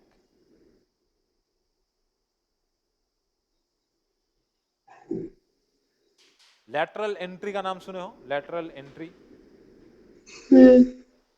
Lateral entry का नाम सुनो? As a civil servant lateral entry का नाम नहीं सुने हो तो अभी सुन लो, डर जाओगे, नहीं तो क्या है वो बाद में बोलोगे कि भाई ये कौन मेरे साथ काम कर रहा है ना? तुम किसी आदमी को पूछोगे भाई आप कौन से बैच से हो, बोलेगा मैं बैच वैच से नहीं हूं, मेरे को चीफ मिनिस्टर जी ने खुद रिक्रूट किया है। लेटरल एंट्री इज समथिंग जो बराक ओबामा के टाइम से बहुत ज्यादा फेमस हुआ था, and there is a person in India जिसने ये पहली बार इंट्रोड्यूस करने का कोशिश किया था, जो मोदी जी के बहुत अच्छे दोस्त थे। His name is Prashant Kishor. Prashant Kishor को जानते हो? He is a political analyst जो लोगों को इलेक्शन जीतने में हेल्प करता है, इंक्लूडिंग मोदी जी। 2014 में जब मोदी जी इलेक्शन जीते थे, he has a think tank, उसका एक थिंक टैंक था जिसका नाम मैं भूल गया, इज अ पर्सन, सोच रहा तब उसका थिंक टैंक नहीं था, he worked as a person. उसने एवरी कॉन्स्टिट्यूएंसी में अपने रिप्रेजेंटेटिव्स को डाले, वहां से डेटा उठा करके लाए, लोग क्या सोच रहा है, लोगों का डिमांड क्या है, मतलब he worked as a political analyst for Modi ji. और उसने ये बात बताया था because he learn this from Barack Obama, क्योंकि Barack Obama is the first person in this world, या शायद पहले भी कोई भी हो सकता है, मैंने नहीं सुना, is the first person in the world जिसने अपने कैबिनेट में ओपोजिशन पार्टी के लोगों को भी जगह दिया था। जिसको समझ रहे हो, बीजेपी का सरकार है, कांग्रेस का कोई एक मिनिस्टर है, is it possible in India? No. Barack Obama ने ब्यूरोक्रेट्स के साथ साथ उसी के बगल में ही एक दूसरे इंसान को भी रखा हुआ था जिसको लैटरल एंट्री के थ्रू लाया गया था, and this person is an expert in that field. It means कि अगर फिशरीज का प्रॉब्लम है, अब मान लो you are a student of engineering, तुम एक इंजीनियरिंग के स्टूडेंट हो और तुमको डाल दिया गया है फिशरीज में, फिशरीज डेवलपमेंट करना है तुमको, अब तुम कैसे करोगे? तुम्हारे ट्रेनिंग में भी अगर तुमको मैं सिखा दूं, तुमको ये तो नहीं पता होगा ना कि कौन सा मछली मारने के लिए कौन सा जाल का यूज करना है ना? बचपन से लोग बोलते हैं मार के नहीं खाना किसी का, एक ही चीज है जो मार के खा सकते हो, वो है मछली। ठीक है, चलो jokes apart. So the thing is कि लैटरल एंट्री में ये हो रहा है कि जो इंसान फिशरीज को जानता है, मैं उस ब्यूरोक्रेट के साथ एक फिशरीज में ज्ञान रहा ऐसा स्टूडेंट को भी वहां पर लाऊंगा, या फिशरीज में उसका पीएचडी है या कोई भी उसका ज्ञान है, उस चीज में स्पेशलाइजेशन है उसका, उस चीज में उसको मैं लाऊंगा, तो दे विल वर्क टुगेदर, तो इससे फायदा ही है अल्टीमेटली। बट जब आइडिया ये मोदी जी को दिया था लैटरल एंट्री, हाँ लैटरल मतलब लैटरल मींस कि side by side entry, lateral entry is a very controversial चीज जिसको लेकर के अभी सुप्रीम कोर्ट में भी केस जाने वाला है, या गया भी है शायद, ब्यूरोक्रेट्स ने ही किया है कि lateral entry is not a very good thing, उसमें किसी का क्वालिफिकेशन नहीं देखा जा रहा है, कुछ नहीं देखा जा रहा है, और इसमें करप्शन होने का भी चांस है, ना तो कोई एग्जाम है ना कुछ है। हाँ, irrigation, irrigation is another thing जिसपे लैटरल एंट्री का जरूरत है। अब लैटरल एंट्री मतलब ऐसा नहीं कि फील्ड नॉलेज उसका होना चाहिए। फॉर एग्जाम्पल वेस्ट बंगाल में कुछ दिनों पहले फॉरेस्ट गार्ड्स का रिक्रूटमेंट हुआ है, उसमें कलकत्ता से 2-3 लड़कों का भी फॉरेस्ट गार्ड के रूप में फॉरेस्ट में रिक्रूटमेंट हुआ है, तो लोग भड़क गए। अब भड़कना ही है, जिसने फॉरेस्ट देखा नहीं है बचपन से, वो क्या फॉरेस्ट गार्ड करेगा, उसको यही नहीं पता। दिस इज द रीजन कि इतना वाइल्ड लाइफ सिक्योरिटी में इतना फ्लॉज है अभी भी, उसको पता ही नहीं है कि जंगल में हाथी कौन सा, जैसे पहली बार जब मेरे को बहुत अजीब लगा था ये चीज सुन करके, जब मैंने पहली बार उसको लगा था कि अच्छा मोर, मतलब मोर का वो भी है, मोर जब आवाज करता है तो उसका कोई आवाज है भी, मतलब लोगों का ये था कि मोर बुलाता है, मतलब मोर का कोई आवाज ही नहीं है, कुछ कुछ लोगों का ये टेंडेंसी था। ठीक है ना, मतलब मैं जब छोटा था मैंने खुद अपने आंखों से देखा है, लोग शहर में रहने वाले बंदर देख के वो हो जाता है, हम लोग को तो बंदर देखते देखते आदत हो गया है, अभी गुवाहाटी वालों को तो और ज्यादा। ठीक है ना, सो द थिंग इसकी लैटरल एंट्री से फायदा भी है नुकसान भी है। सो लैटरल एंट्रीज जो होता है वो एक्चुअली थिंक टैंक से आता है। और थिंक टैंक क्या होता है? ऐसे ऑर्गेनाइजेशंस होते हैं, जैसे इंडियन गवर्नमेंट का भी एक थिंक टैंक है, क्या गवर्नमेंट का खुद का बनाया थिंक टैंक है? बोल पाएगा कोई? गवर्नमेंट का खुद का बनाया थिंक टैंक है, उसमें गवर्नमेंट लैटरल एंट्री के थ्रू भी लोगों को रखते हैं, कैबिनेट से भी लोग हैं, प्रधानमंत्री के भी नॉमिनेटेड लोग हैं, दैट इज नीति आयोग। नीति आयोग। नीति आयोग को बनाया गया था इसीलिए ताकि ऐसे लोगों को लाया जा सके, है ना। इनिशियली ये चीज बहुत ज्यादा वो नहीं किया था, बट अभी you have to consider it. कितना सिविल सर्वेंट लाओगे, कितना टेलीफोन का बिल दोगे और धोबी का बिल दोगे, है ना। इंसान एक लाओ। So it's ultimately privatization in civil service. ठीक है नाउ, सो ये बनाया गया था, this think tank was made for people who are interested in military और डिफेंस में, जो लोग इंटरेस्टेड थे उसके बेसिस पे इसको बनाया गया था। ठीक है, मिलिट्री मैटर्स पे। बाद में इसको सिविलियंस के लिए भी खोल दिया गया, और ये क्या करता है, अलग अलग नेशनल सिक्योरिटी इश्यूज पे अपना जो भी रिपोर्ट्स वगैरह है वो देता है। नाउ ये क्या करना चाहता है, ये उद्भव जो है, it is trying to find the origin. किस चीज का ओरिजिन? उद्भव इज अ प्रोजेक्ट टू, कैसे बोलूं इसको, ऐसा लिख लो कि the project aims to integrate, the project aims to integrate India's ancient wisdom, India's ancient wisdom, India का जो एंशियंट विजडम है, किस चीज का? इंडिया के पास एक एंशियंट विजडम था रिगार्डिंग कौन?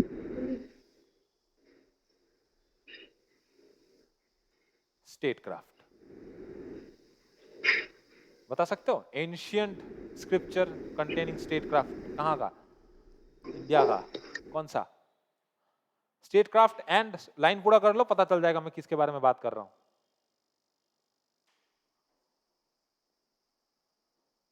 एक स्क्रिप्चर था, एक किताब था, जहां पर इन दोनों चीज के बारे में सबसे पहली बार बात किया गया था।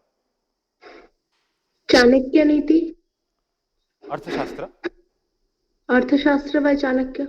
अर्थशास्त्र, अर्थशास्त्र इज द फर्स्ट बुक जहां पर state craft and strategic thinking के बारे में बात किया गया था। स्टेट क्राफ्ट मतलब एक स्टेट को कैसे चलाना है, and strategic thinking is ultimately diplomacy, it is ultimately diplomacy.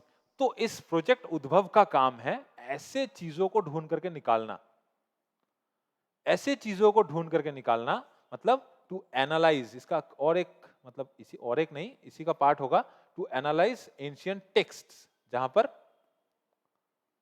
ये एंशियंट टेक्स्ट को एनालाइज करेगा।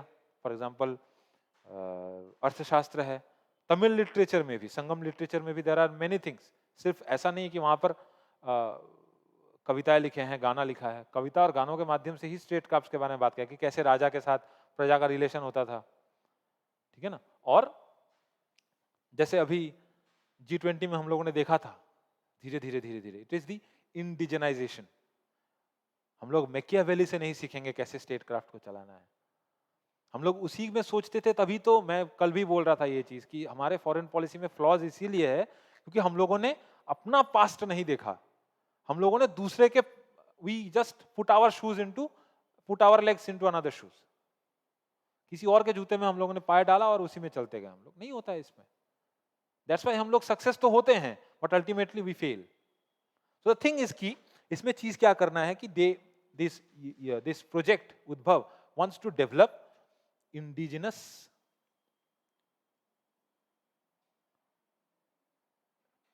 Strategic vocabulary. स्ट्रेटेजिक वोकैबुलरी मतलब समझते हो? स्ट्रेटेजिक वोकैबुलरी में smile is also a factor, your handshake is also a factor, body language is also a factor. जैसे जब SCO का मीटिंग हुआ था, बिलावल भुट्टो स्टेज में आकर के चल रहे हैं, what did Jaishankar did? Jaishankar ने क्या किया था? He did this, he didn't made a handshake. It's a strategic importance, उसको करने का एक स्ट्रेटेजिक इंपॉर्टेंस है। बिलावल ने कुछ नहीं किया, बिलावल ने ऐसा किया, सीधा खड़ा होकर फोटो खींच लिया, but what was that Russian counterpart was doing? Sergei Lavrov क्या कर रहा था? आकर के बार बार ऐसा कर रहा था। So these are strategic vocabulary जो अपना खुद का है। कैसे चाणक्य नीति में चीजें को डेवलप किया गया है, कैसे एंशियंट मिलिट्री पेडागोजी कैसे काम करता था कि हम लोग, जैसे इंडिया में एक टाइम पे कभी भी हम लोगों ने इंडिया में ये नहीं देखा, for example compulsory military service है इंडिया में? Is there compulsory military service in India? नहीं है। एक प्लेयर का नाम जानते हो? साउथ हैम या कुछ ऐसे ही क्लब में खेलता है इंग्लिश प्रीमियर लीग में। साउथ कोरिया का एक फुटबॉल प्लेयर था, मतलब अभी भी है, उसने फुटबॉल से 2 साल के लिए गैप लिया है, ये भूल जाता हूं मैं उसका नाम। साउथ कोरिया का वो स्ट्राइकर का नाम क्या था? वो वापस आ गया 2 साल के लिए, क्यों? उसको कंपलसरी मिलिट्री सर्विस देना ही है अपने देश को। जैसे BTS का जो वो सब है, क्या नाम है उसका, जंकुक वंकुक वगैरह, उन लोग को भी देना है। इस चीज को समझो, they have to serve their military. इन देशों में कंपलसरी मिलिट्री सर्विस है, फॉर एग्जांपल इन ब्रिटेन, है ना, ब्रिटेन का राजा को भी कंपलसरीली मिलिट्री सर्विस देना ही है। मान लो बीटीएस का जंगकुक जाकर के गोली वोली मारने आ रहा है इंडिया को, कोई हंसेगा नहीं ये सब चीजों में, ठीक है ना। तो इसमें एक important one of the important thing is कि इसमें एक अलग सा टॉपिक रहेगा that is called Kautilya studies. तो एग्जाम के लिए ये चीजें बहुत इंपॉर्टेंट है कि कौटिल्य स्टडीज जो है ये किसके अंडर में है या किसके अंडर में किया जाएगा। It's a very important thing. Analyse ancient text, हाँ, जो व्हाट्सएप पे किया जाता है। पहले जो व्हाट्सएप में करते थे लोग, मेरे को टेक्स्ट कर देना, चाणक्य ने चंद्रगुप्त मौर्य को बोला था मेरे को टेक्स्ट कर देना। काश उस समय भी ऐसा होता, ठीक है।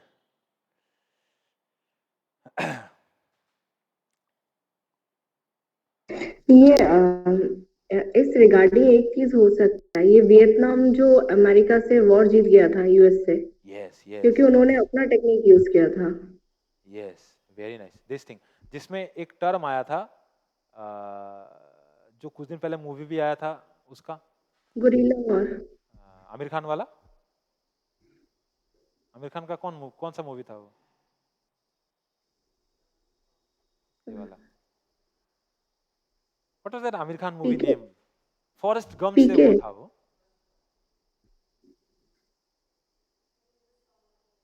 हाँ सबको पता है वो गाना का मूवी, ना हो के भी वाला गाना कौन से मूवी का है,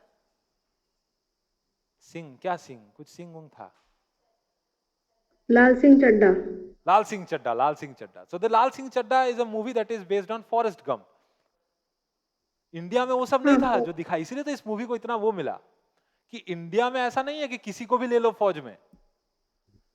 there is a thing, I should not write it on social media I think, but there is a thing called McNamara morons. Morons तो जानते हो, हु आर कॉल्ड मोरॉन्स, डरपोक्स। There is a term called McNamara morons. ये क्या है, Vietnam war के time पे US से किसी को भी उठा कर ले जा रहे थे लड़ने के लिए, क्योंकि वियतनाम का जो वॉर था यूएस के लिए वो सबसे ज्यादा शर्मनाक वॉर था, लड़ ही नहीं पा रहा था वो। इसलिए उसने क्या किया था याद है ना, फॉरेस्ट के ऊपर में chemical, McNamara was US general, India के भी अगेंस्ट में इसने काम किया था।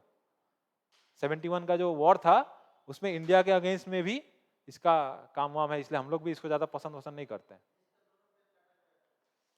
शायद। So this McNamara was a US general. ये क्या करता था, किसी को भी लेके जाता था, मतलब वहां पे रिक्रूट जो था उसके बेसिस पे होता था कि तुमको पैसा चाहिए, घर में खाने के लाले पड़े हैं, चलो लड़ने। कि इतने लोग मर रहे थे फॉरेस्ट के ऊपर में, क्योंकि फॉरेस्ट में वियतनामीज जो फोर्स थे, होचिमिन जो लीडर था उसके अंडर में काम कर रहे थे, जो वियतनामीज फोर्स थे दे यूज गुरिल्ला टेक्निक्स जिसको हम लोग बोलते हैं, जंगल में छुप करके, उसके बंदूक बंदूक से नहीं डरते थे वो लोग, पेड़ में छुपे हैं, केमोफ्लाज बनाना जानते थे। तो फॉरेस्ट गम का जो स्टोरी था, इसके इसके लिए टॉम हैंक्स जो थे उसके जो मेन हीरो थे, जान लो ये सब क्या है, जानने में तो कोई वो नहीं है। टॉम हैंक्स जो थे, टॉम हैंक्स को ऑस्कर मिला था फॉरेस्ट गम के लिए। द सेम मूवी केम, जो इलीगली नहीं, आमिर खान ने पूछ के ही, मतलब बता के ही लाल सिंह चड्ढा बनाया था on the same perspective. But India में तो ऐसा नहीं होता है ना, किसी को भी रिक्रूट कर दिए, तो उसमें ये जो पूरा का पूरा प्लॉट था ये फालतू था। तो वियतनाम वॉर के टाइम पे भी ये हुआ था, है ना, किसी को भी ले जाना कहीं पर भी, कंपलसरी मिलिट्री सर्विस जो था, मतलब इंडिया में ये सब लोग बोलते हैं कि हो जाना चाहिए, डिसिप्लिन आएगा यूथ में। अब डिसिप्लिन पता नहीं कैसे आता है, साउथ कोरिया में भी कहाँ उतना डिसिप्लिन। चलो डिसिप्लिन आता है यूथ में, ऐसा नहीं है कि नहीं आता है, but compulsory military service is, ठीक है ना। इसमें एक, चलो इसमें और ज्यादा नहीं करना है, इसमें काफी है इसमें। तो किसके लिए है, या कभी अगर एग्जाम में आए कि प्रोजेक्ट उद्भव क्या है या गवर्नमेंट का क्या इनिशिएटिव था, तो ये दिमाग में रहना चाहिए। Another thing not that much important, but क्योंकि पॉइंट्स में है तो कर लो, that is called Valmiki Jayanti. That is called Valmiki Jayanti. Valmiki Jayanti is 28 October in every year it is celebrated, ठीक है। बर्थ एनिवर्सरी ऑफ कौन?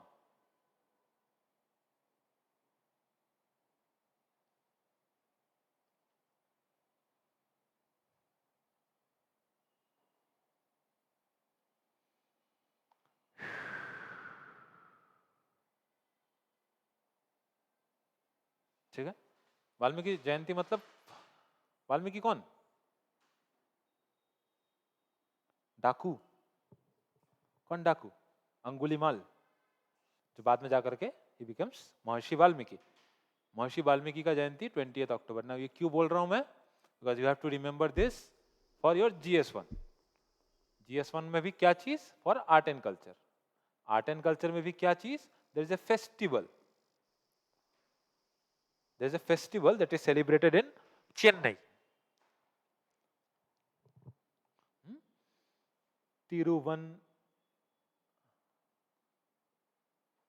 Mur, MIYUR, TIRUVANMIYUR. Tiruvanmiyur is a place in near Chennai.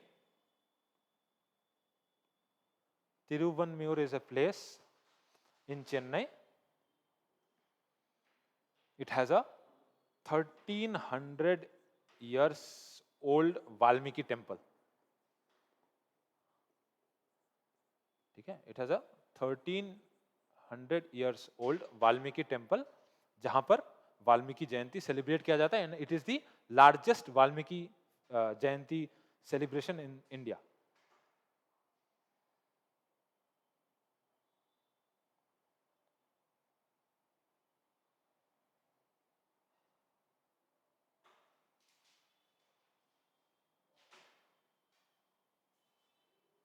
ठीक है, और यही जो टेम्पल है, इसी टेम्पल में एक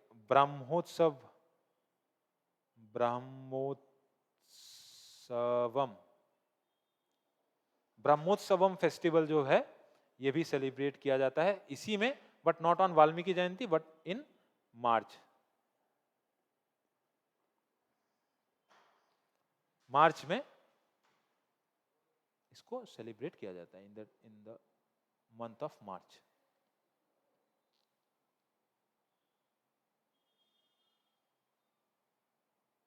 ठीक है, अच्छा, ये यहां पर टेम्पल क्यों बना? Because this is the place जहां पर उन्होंने रामायण लिखने के बाद रेस्ट किया था।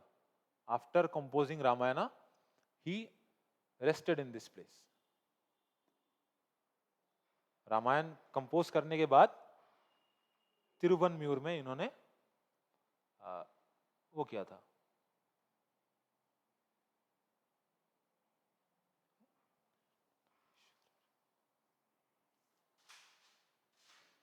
ठीक है, नाउ तिरुवनम्यूर को एक और चीज के लिए भी जाना जाता है, या इसी टेम्पल के साथ एक दूसरा टेम्पल भी है। कौन सा टेम्पल है? It is called the Murundeeswarar temple. Murundeeswarar temple, it is made by Cholas, Chola dynasty. This temple is in Tiruvanmiyur. ठीक है, शिवा का है, इट्स अ शिवा टेम्पल। चोला में ज्यादातर शैवाइट भी मिलेंगे, दो चीज मिलते हैं, कुछ कुछ शैवाइट मिलेंगे, शिवा के टेम्पल मिलेंगे, दो चीज थे ना।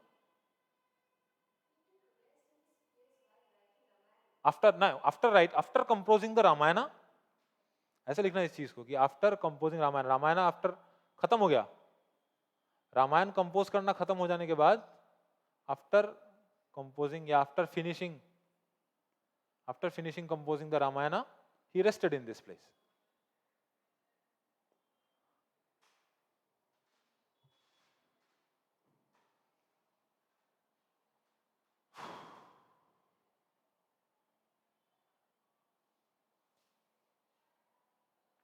ठीक है, और ये जो टेम्पल है, दिस इज द प्लेस जहां पर लोग बोलते हैं कि जब हेल्थ खराब होता है लोगों का, अच्छे स्वास्थ्य के लिए मुरुंदेश्वर टेम्पल में जाया जाता है। बिकॉज यहाँ पर सुबह 5:30 बजे से शुरू करके पूरे दिन 6 टाइप्स, लिखने का जरूरत नहीं, जस्ट जान लो। 6 टाइप्स ऑफ वर्शिप्स होते हैं। It's all a form of exercise, diets, सब कुछ रहता है इसमें। लोग बोलते हैं कि अगर इसमें जाए you will get a good healthy life. ठीक है। नो, आर्ट एंड कल्चर के पर्सपेक्टिव में, हिस्ट्री के पर्सपेक्टिव में दीज आर इंपॉर्टेंट, क्योंकि जानते ही हो आजकल एंशियंट के क्वेश्चंस कम आते हैं, एंशियंट में आते भी हैं तो आर्ट एंड कल्चर से ही ज्यादा आते हैं।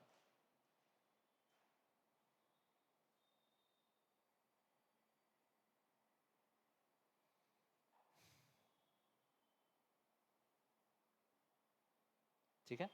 एक और दो तीन चीज और एक्स्ट्रा चल रहा था जिसको लेकर के ज्यादा वो नहीं करना है। फॉर एग्जांपल, एक इलेक्टोरल बॉन्ड्स का केस जो है अभी सुप्रीम कोर्ट में चल रहा है। सुप्रीम कोर्ट के 2 केस हैं जिसके बारे में थोड़ा सा देख लेना, क्योंकि हम लोग पढ़ेंगे भी इसको बाद में। जब पॉलिटी में पढ़ोगे तो इलेक्टोरल बॉन्ड्स पढ़ोगे। एक दूसरा चीज जो नहीं पढ़ोगे, शायद पढ़ने का वो नहीं, मतलब in your syllabus it is not mentioned, but you have to read it, that is called the same sex marriage वाला जो इंसिडेंट था। इसमें एक बहुत सुंदर सा पॉइंट तुमको लेना है, one single sentence, that is supreme court में जो कहा था। सुप्रीम कोर्ट ने कहा है कि लॉ बनाना सुप्रीम कोर्ट का काम नहीं है, it's all upon the parliament. Parliament अगर चाहे तो लॉ बनाए। सुप्रीम कोर्ट ने इसीलिए इस चीज को खारिज कर दिया था। सुप्रीम कोर्ट ने भी 5 जजेस का ग्रुप था जिसने ये अब इस हाँ एथिक्स पेपर में ये, और ऐसे पेपर में भी, एथिक्स एंड ऐसे बोथ, जिसमें तुमको सेम सेक्स मैरिज का जो एथिकल डिलेमा है वो आ सकता है तुम्हारे कैरेक्टर को एसेस करने के लिए कि तुम क्या सोचते हो, are you inclusive of all the genders और not.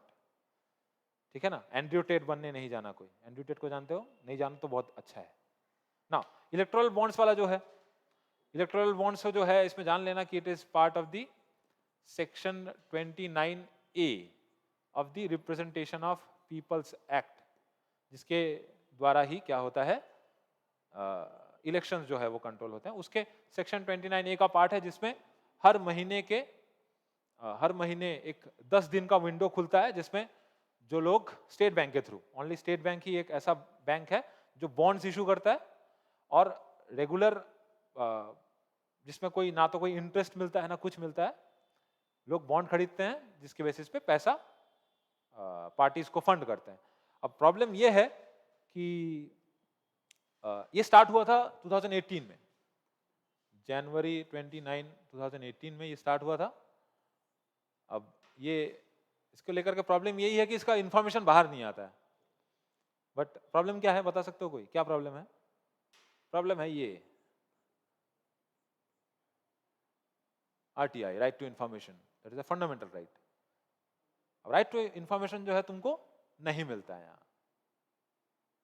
It is the problem. Right to information में अगर इंफॉर्मेशन तुमको मिलना है तो इस चीज का भी इंफॉर्मेशन मिलना चाहिए, बट पार्टीज बोलेंगे कि we are not part of the government, but ultimately तुम्हारे नाम में तो इंडिया लगा हुआ है। जिस जिस चीज के नाम में इंडिया लगा हुआ है, फॉर एग्जाम्पल ये भी एक डिबेट होता है, BCCI के नाम में भी इंडिया है, board of control for cricket in India.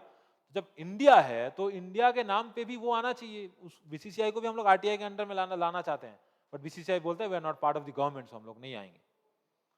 ठीक है ना। So these are electoral bonds. इसमें बहुत कुछ चीजें हैं, रजिस्ट्रेशन करना पड़ता है, पार्टीज को एक मिनिमम वोट शेयर होना है, किसी भी पार्टी को नहीं हो जाएगा, जैसे AGP का नहीं हो जाएगा, हम साथियों बहुत उसका नहीं हो जाएगा, वो नहीं कर पाएगा। सबसे ज्यादा किसको मिलते हैं इलेक्टोरल बॉन्ड्स में? भारतीय जनता पार्टी को। सेकंड में किसको मिलता है? कांग्रेस को मिलता है। फिर DMK को भी मिलता है, TMC को भी मिलता है। एंड जान के बहुत अजीब लगेगा, या अजीब नहीं लगना चाहिए, अगर पार्टी के वेल्थ को देखें, पार्टीज के वेल्थ को देखें तो BJP है, कांग्रेस है, there is CPM। CPM is also a very wealthy party in India. क्यों है बता सकते हो? Due to its membership. उसका इतना ज्यादा मेंबरशिप है, इतना ज्यादा फॉलोअर्स है। सीट्स नहीं है, सीट्स छोड़ दो, सीट्स तो है ही नहीं अभी, but still it is one of this wealthiest parties in India. Again AIADMK, these are all wealthiest parties in India। और इसका इंफॉर्मेशन पता चलना चाहिए ना, पैसा कौन दे रहा है? हम अदानी अंबानी करते चिल्लाने से थोड़ी होगा, कोई ना कोई तो फंड कर रहा है इन सब चीजों को। ठीक है, तो इसके बारे में भी थोड़ा इन चीजों को देखना। और क्योंकि अभी नेक्स्ट ईयर लोकसभा इलेक्शन आने वाला है तो ये सब तो आएगा ही। देखो बात यह है कि पैसा सबको नहीं मिल रहा है ना, सब पार्टीज को। I am talking out of ethics. Ethics में ये सब नहीं लिखना, बस दिमाग में रखने के लिए कि पार्टी पैसा सबको मिलता होता तो ये झमेला नहीं होता। ठीक है ना, इन दोनों चीज को देख लेना एक बार। इसमें यही है, इससे लेने के लिए तुम्हारे पास चीज बहुत सारे हैं। इसमें जो जजमेंट्स है उसमें और दो चीजें लेना है कि इसमें ह्यूमन रिलेशंस को कंसीडर करने के लिए बोला है बार बार गवर्नमेंट ने। ह्यूमन रिलेशंस को कैसा कंसीडर करने के लिए बोला है कि गवर्नमेंट ने उस दिन सुप्रीम कोर्ट ने उस दिन जब वो राय जब वर्डिक्ट जब दे रहे थे तो उन्होंने एक बात बताया था कि ह्यूमन रिलेशंस को हम लोग ओवरसी नहीं कर सकते, ह्यूमन इमोशंस को हम लोग ओवरसी नहीं कर सकते। जब जो गवर्नमेंट के जो पब्लिक प्रोसिक्यूटर थे, जो सॉलिसिटर जनरल ऑफ इंडिया है तुषार मेहता, जब वो सवाल जवाब कर रहे थे तो उन्होंने एक बात बताया, there are two genders, a man and a woman. तब सुप्रीम कोर्ट के चीफ जस्टिस ऑफ इंडिया ने बताया था, no, you can't give a binary in gender, because इस चीज को समझना, what is the difference between your sex and your gender. Your sex is a biological thing, you are a male और a female, but a gender is a social thing. इस difference को अगर समझ जाओगे तो बहुत कुछ क्लियर हो जाएगा। Your sex is a biological thing, जो तुमको डॉक्टर बताया वो बता दिया। You are a man, you are a woman, you are a male, you are a female, बचपन से ही हो तुम, but your gender can change. It's a society. तुम अपने आप को कैसे पहचान, मतलब तुम क्या चाहते हो कि सोसाइटी तुमको कैसे कैसे पहचाने, दैट इज योर जेंडर। ठीक है ना। इन दोनों चीज की वजह से ही इतना झमेला। अभी तो ब्रिटेन में भी ये एक इलेक्शन का इशू है।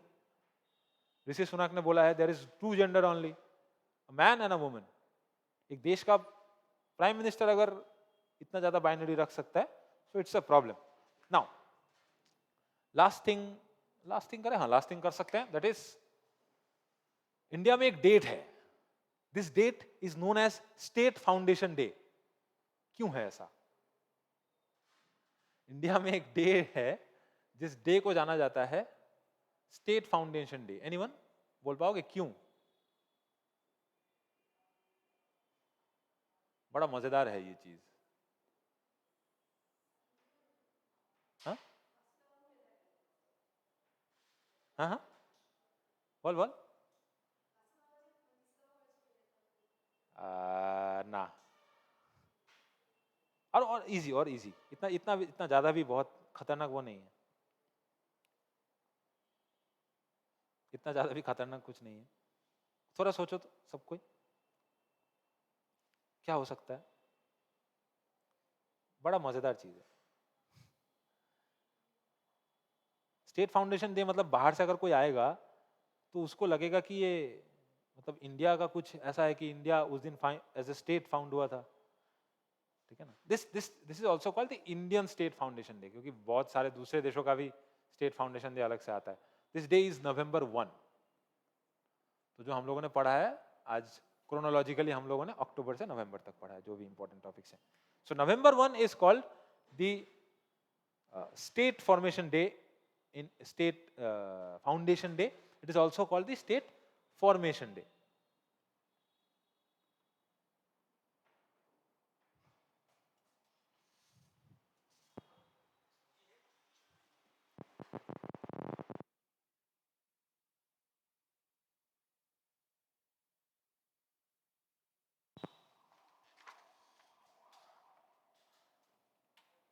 ठीक है, क्यों ऐसा है?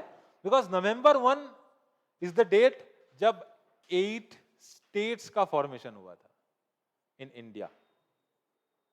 8 स्टेट्स का फॉर्मेशन हुआ था। ठीक है, स्टार्टिंग फ्रॉम आंध्र प्रदेश। लिख लो, फिर याद रहेगा।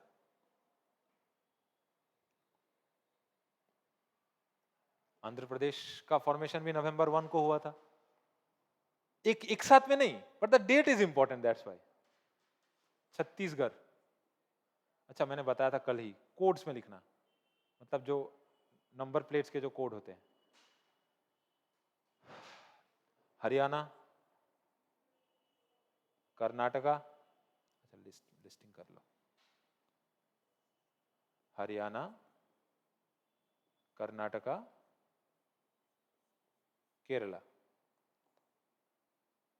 आंध्र प्रदेश, छत्तीसगढ़, हरियाणा, कर्नाटका, केरला, मध्य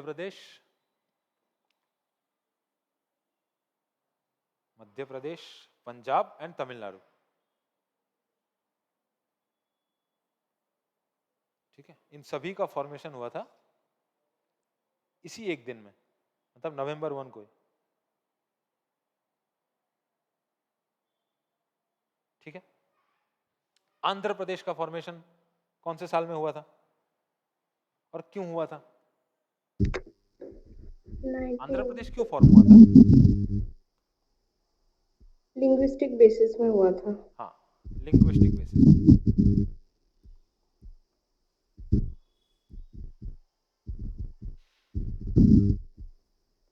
So Andhra Pradesh was formed in 1956. Date वही, हाँ, date same. November 1, Andhra Pradesh was formed in 1956. कैसे?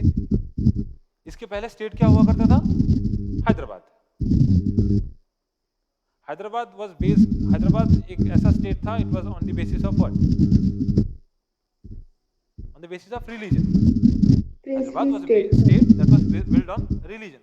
इस्लाम में जो बिलीव करते थे वो लोग, नवाब हैदराबाद के जो थे, निजाम जिसको बोला जाता है, उसके बेसिस पर हैदराबाद को बनाया जाता। बट बाद में जो तेलुगु स्पीकिंग लोग हैं, जो तेलुगु स्पीकिंग एरियाज है इन एंड अराउंड हैदराबाद, उसको मिला करके स्टेट बना दिया गया, दैट इज आंध्र प्रदेश।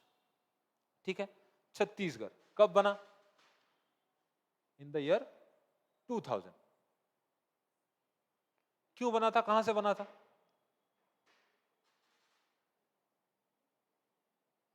क्यों बना था? छत्तीसगढ़ का नाम छत्तीसगढ़ क्यों था? उस दिन मैंने बताया था 36 फोर्ट्स मेड बाय दी हृदय वंशी और दी हैदय वंशी डायनेस्टी। उसके साथ छत्तीसगढ़ के फॉर्मेशन का कोई रिलेशन नहीं है, बस नाम का ही रिलेशन है। छत्तीसगढ़ का फॉर्मेशन हुआ था by bifurcating from Madhya Pradesh. क्यों? ड्यू टू, ये एक हिस्टोरिक मोमेंट था। क्यों? क्योंकि मध्य प्रदेश के जो ट्राइबल रीजन्स थे, जिसका एक अलग हेरिटेज हुआ, जैसे फॉर एग्जांपल मैंने बताया दंडकारण्य, बस्तार, ये सब जो इलाके थे, या जिसका एक रिच नेचुरल ब्यूटी था, ऐसे इलाकों को अलग करने के बाद मध्य प्रदेश से छत्तीसगढ़ का फॉर्मेशन हुआ था। ठीक है, छत्तीसगढ़ का फॉर्मेशन हुआ मध्य प्रदेश से। इसके बाद फॉर्मेशन आता है हरियाणा का। हरियाणा इन 1966। कहां से टूट करके हरियाणा बना था? मैंने बताया था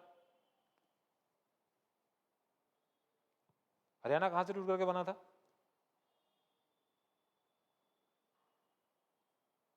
पंजाब से टूट के बना था। पंजाब से टूट करके 3 पार्ट बना था, मतलब 2 पार्ट और एक पंजाब खुद। मान लो ये ग्रेटर पंजाब था, एक पार्ट टूट करके हिमाचल प्रदेश बना, एक पार्ट टूट करके हरियाणा बना, दूसरा पंजाब रह गया। अब इसके बहुत सारे बेसिस हैं, गवर्नमेंट कुछ बोलती है, रिपोर्ट्स कुछ बोलते हैं, लोग कुछ बोलते हैं। ये बताया गया था कि जो पहाड़ी पॉपुलेशन थे, जो ट्राइबल्स थे, हाँ, जो एक्चुअल में हिंदूज थे, सीधा सीधा बात है। मतलब ये तीन अलग पर्सपेक्टिव्स हैं। कुछ बोलते हैं ट्राइबल्स को अलग करने के लिए कर दिया, कुछ लोग बोलते हैं हिंदूज को अलग करने के लिए कर दिया। फिर हरियाणा में देखोगे तो कुछ लोगों ने बोला कि जो एग्रीकल्चरल डेवलप्ड एरियाज है उसको कर दो।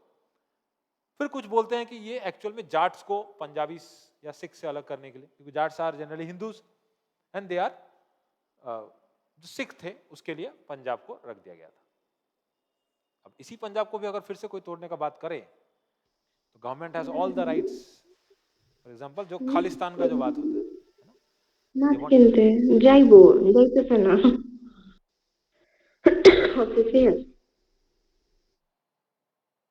अच्छा, सो कर्नाटका का फाउंडेशन अगर देखोगे तो कर्नाटका एंड आंध्र प्रदेश ये सब उसी साथ में बने थे। जो स्टेट फॉर्मेशन का, जो स्टेट रीऑर्गेनाइजेशन एक्ट का जो वो आता है 1956,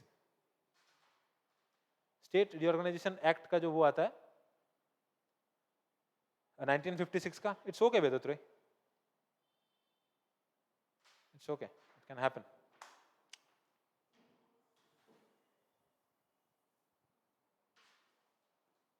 I want my class to be like this only, but आजकल नहीं हो सकता ऐसा, I know, because it's getting recorded, तो उसमें ये भी रिकॉर्ड हो जाता है। अगर कोई बोलेगा कि सर आप कैसे आज आपने क्या खाया ब्रेकफास्ट में, तो वो भी रिकॉर्ड हो जाएगा बाद में, अच्छा लगेगा। ठीक है ना। Karnataka was also found on this 1956. Karnataka किसके बेसिस पे फाइंड हुआ था, मतलब किसके बेसिस पे बना था वो?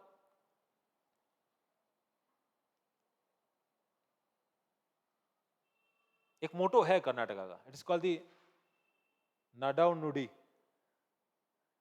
NADAU, NADAU and NUDI. It is called the state and language. This Nadau Nudi means state and language. It is on the basis of this Karnataka was formed. Huh? Exam में आ सकता है ये term. Nadau Nudi is a term that is related with the formation of which state. ठीक है, ये सब state reorganisation act, ये ध्यान रखना, फिर याद रहेगा। फिर 1956 में अगर बन रहा है तो कुछ तो हुआ था 1956 में, दैट इज स्टेट रिऑर्गेनाइजेशन जो हुआ था, इट हैपेंड इन 1956। ठीक है, और जो प्रिंसली स्टेट्स थे, तीन, हाँ, जो तीन प्रिंसली स्टेट्स थे, Travancore, princely states of Travancore, Cochin and Malabar, इन सभी को इंक्लूड करके स्टेट बना गया था केरला।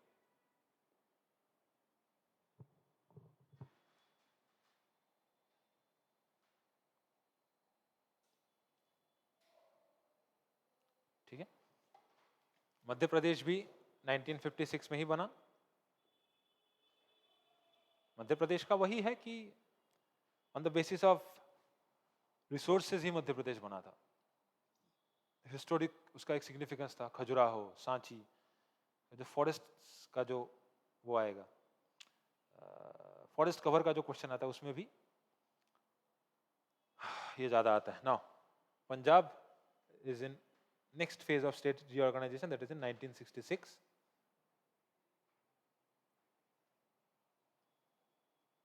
ठीक है, and on the basis of language एक दूसरा स्टेट भी बनता है 1956। तो 1956 में बनने वाले स्टेट्स हैं तमिलनाडु, मध्य प्रदेश, केरला, कर्नाटका एंड आंध्र प्रदेश। बाकी सब हरियाणा एंड पंजाब, ये दोनों स्टेट फॉर्मेशन में 1966 में बनते हैं। ठीक है, बाकी छत्तीसगढ़ इन 2000, ये रीसेंट है।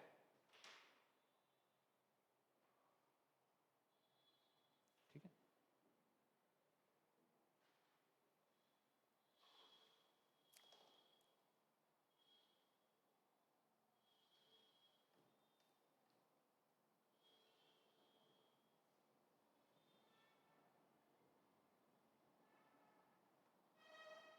अच्छा, सिर्फ 8 स्टेट्स ही नहीं, यूनियन टेरिटरीज भी इसी दिन ही बने थे कुछ कुछ। For example Andaman and Nicobar, union territories भी थे।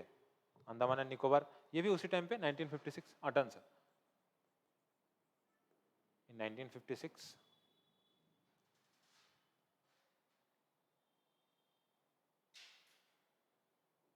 ठीक है, चंडीगढ़ भी इसी टाइम पे बनेगा।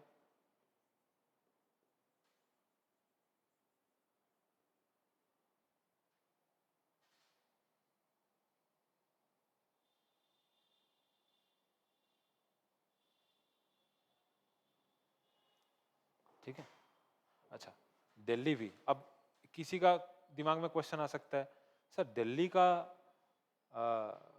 फाउंडेशन डे तो फिर फरवरी में सेलिब्रेट किया जाता है। Delhi foundation day is February 11th, फिर नवंबर 1 में क्यों लाया इसको?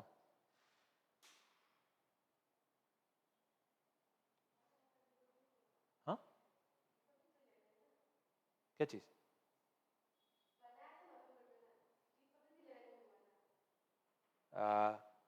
ईयर लिखता हूं, चलो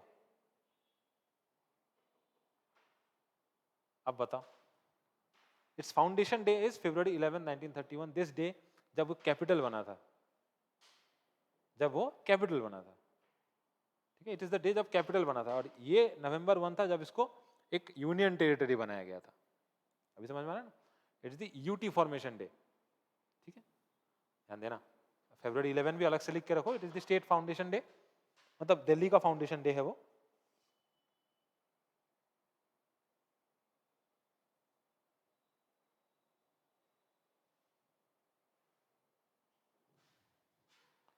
ठीक है, लक्षद्वीप एंड पुदुचेरी. पुदुचेरी क्यों बना था? Anyone? This is the last thing. Puducherry क्यों बना था? All in 1956. Lakshadweep is in 1956. Puducherry भी 1956. पुदुचेरी क्यों बना था? भाई Puducherry was considered as a union territory. उसको क्यों कर्नाटका में या केरला में क्यों नहीं जोड़ दिया गया? एनीवन? वो आजाद बाद में हुआ था पुडुचेरी. चलो आजाद बाद में हुआ था. आजाद तो बाद में गोवा भी हुआ था, but Goa got a state. Chandan Nagar is Puducherry एक ऑल्सो. स्पेसिफिक जगह में नहीं है, 3 अलग जगह मिलके पुडुचेरी है. 3 अलग जगह में है. ठीक है, हाँ ये भी है. There's a place in West Bengal also, Chandan Nagar. It was a Danish colony. फिर भी वहाँ स्टेट तो नहीं मिला, मतलब यूनियन टेरिटरी भी नहीं मिला. छोटा छोटा जगह है यूनियन टेरिटरी, 3 जगह में है. इट इज बिकॉज ऑफ कि वहाँ पर there is not a single type of population. Indian तो है, but it's a culmination of Indian. क्योंकि स्टेट को तब डर था कि अगर यूटी ना रखे, अपने पास ना रखे, तो यहाँ पर क्योंकि उस समय वायलेंस बहुत ज्यादा था. So Indian and European. अभी भी फ्रेंच लोगों का कॉलोनी, फॉर एग्जांपल ऑरोविल का नाम सुने हो? ऑरोविल, ऋषि ऑरोविंदो ने जो बनाया था. There is a place called Auroville, search करना. गोल्डन डोम है वहां यस, पर. गोल्डन डोम है वहां पर. बड़ा सा एक डोम है वहां पर. लोग वहां पर ध्यान व्यान करते हैं. ठीक है. So it is because of this societal reason, society के रीजन की वजह से ही, because of this culmination of Indian and European population and also Indian and European culture, to protect this culture. For example जैसे लक्षद्वीप. लक्षद्वीप को हम लोगों ने क्यों यूनियन टेरिटरी बना करके रखा? Because of strategic importance as well as biodiversitical importance also. Because वहां पर जो कोडल्स है ना. ठीक है, चलो तो इतना ही काफी है. बहुत टॉपिक आज हुआ है. For example starting from global hunger index, then child wasting वगैरह छोड़ दो. Then we did the transshipment project of Vizhinjam. Then Valmiki Jayanti also, temples, the electoral bonds, and this state foundation day. Okay, that's all for today. Thank you so much everyone. Thank you so much.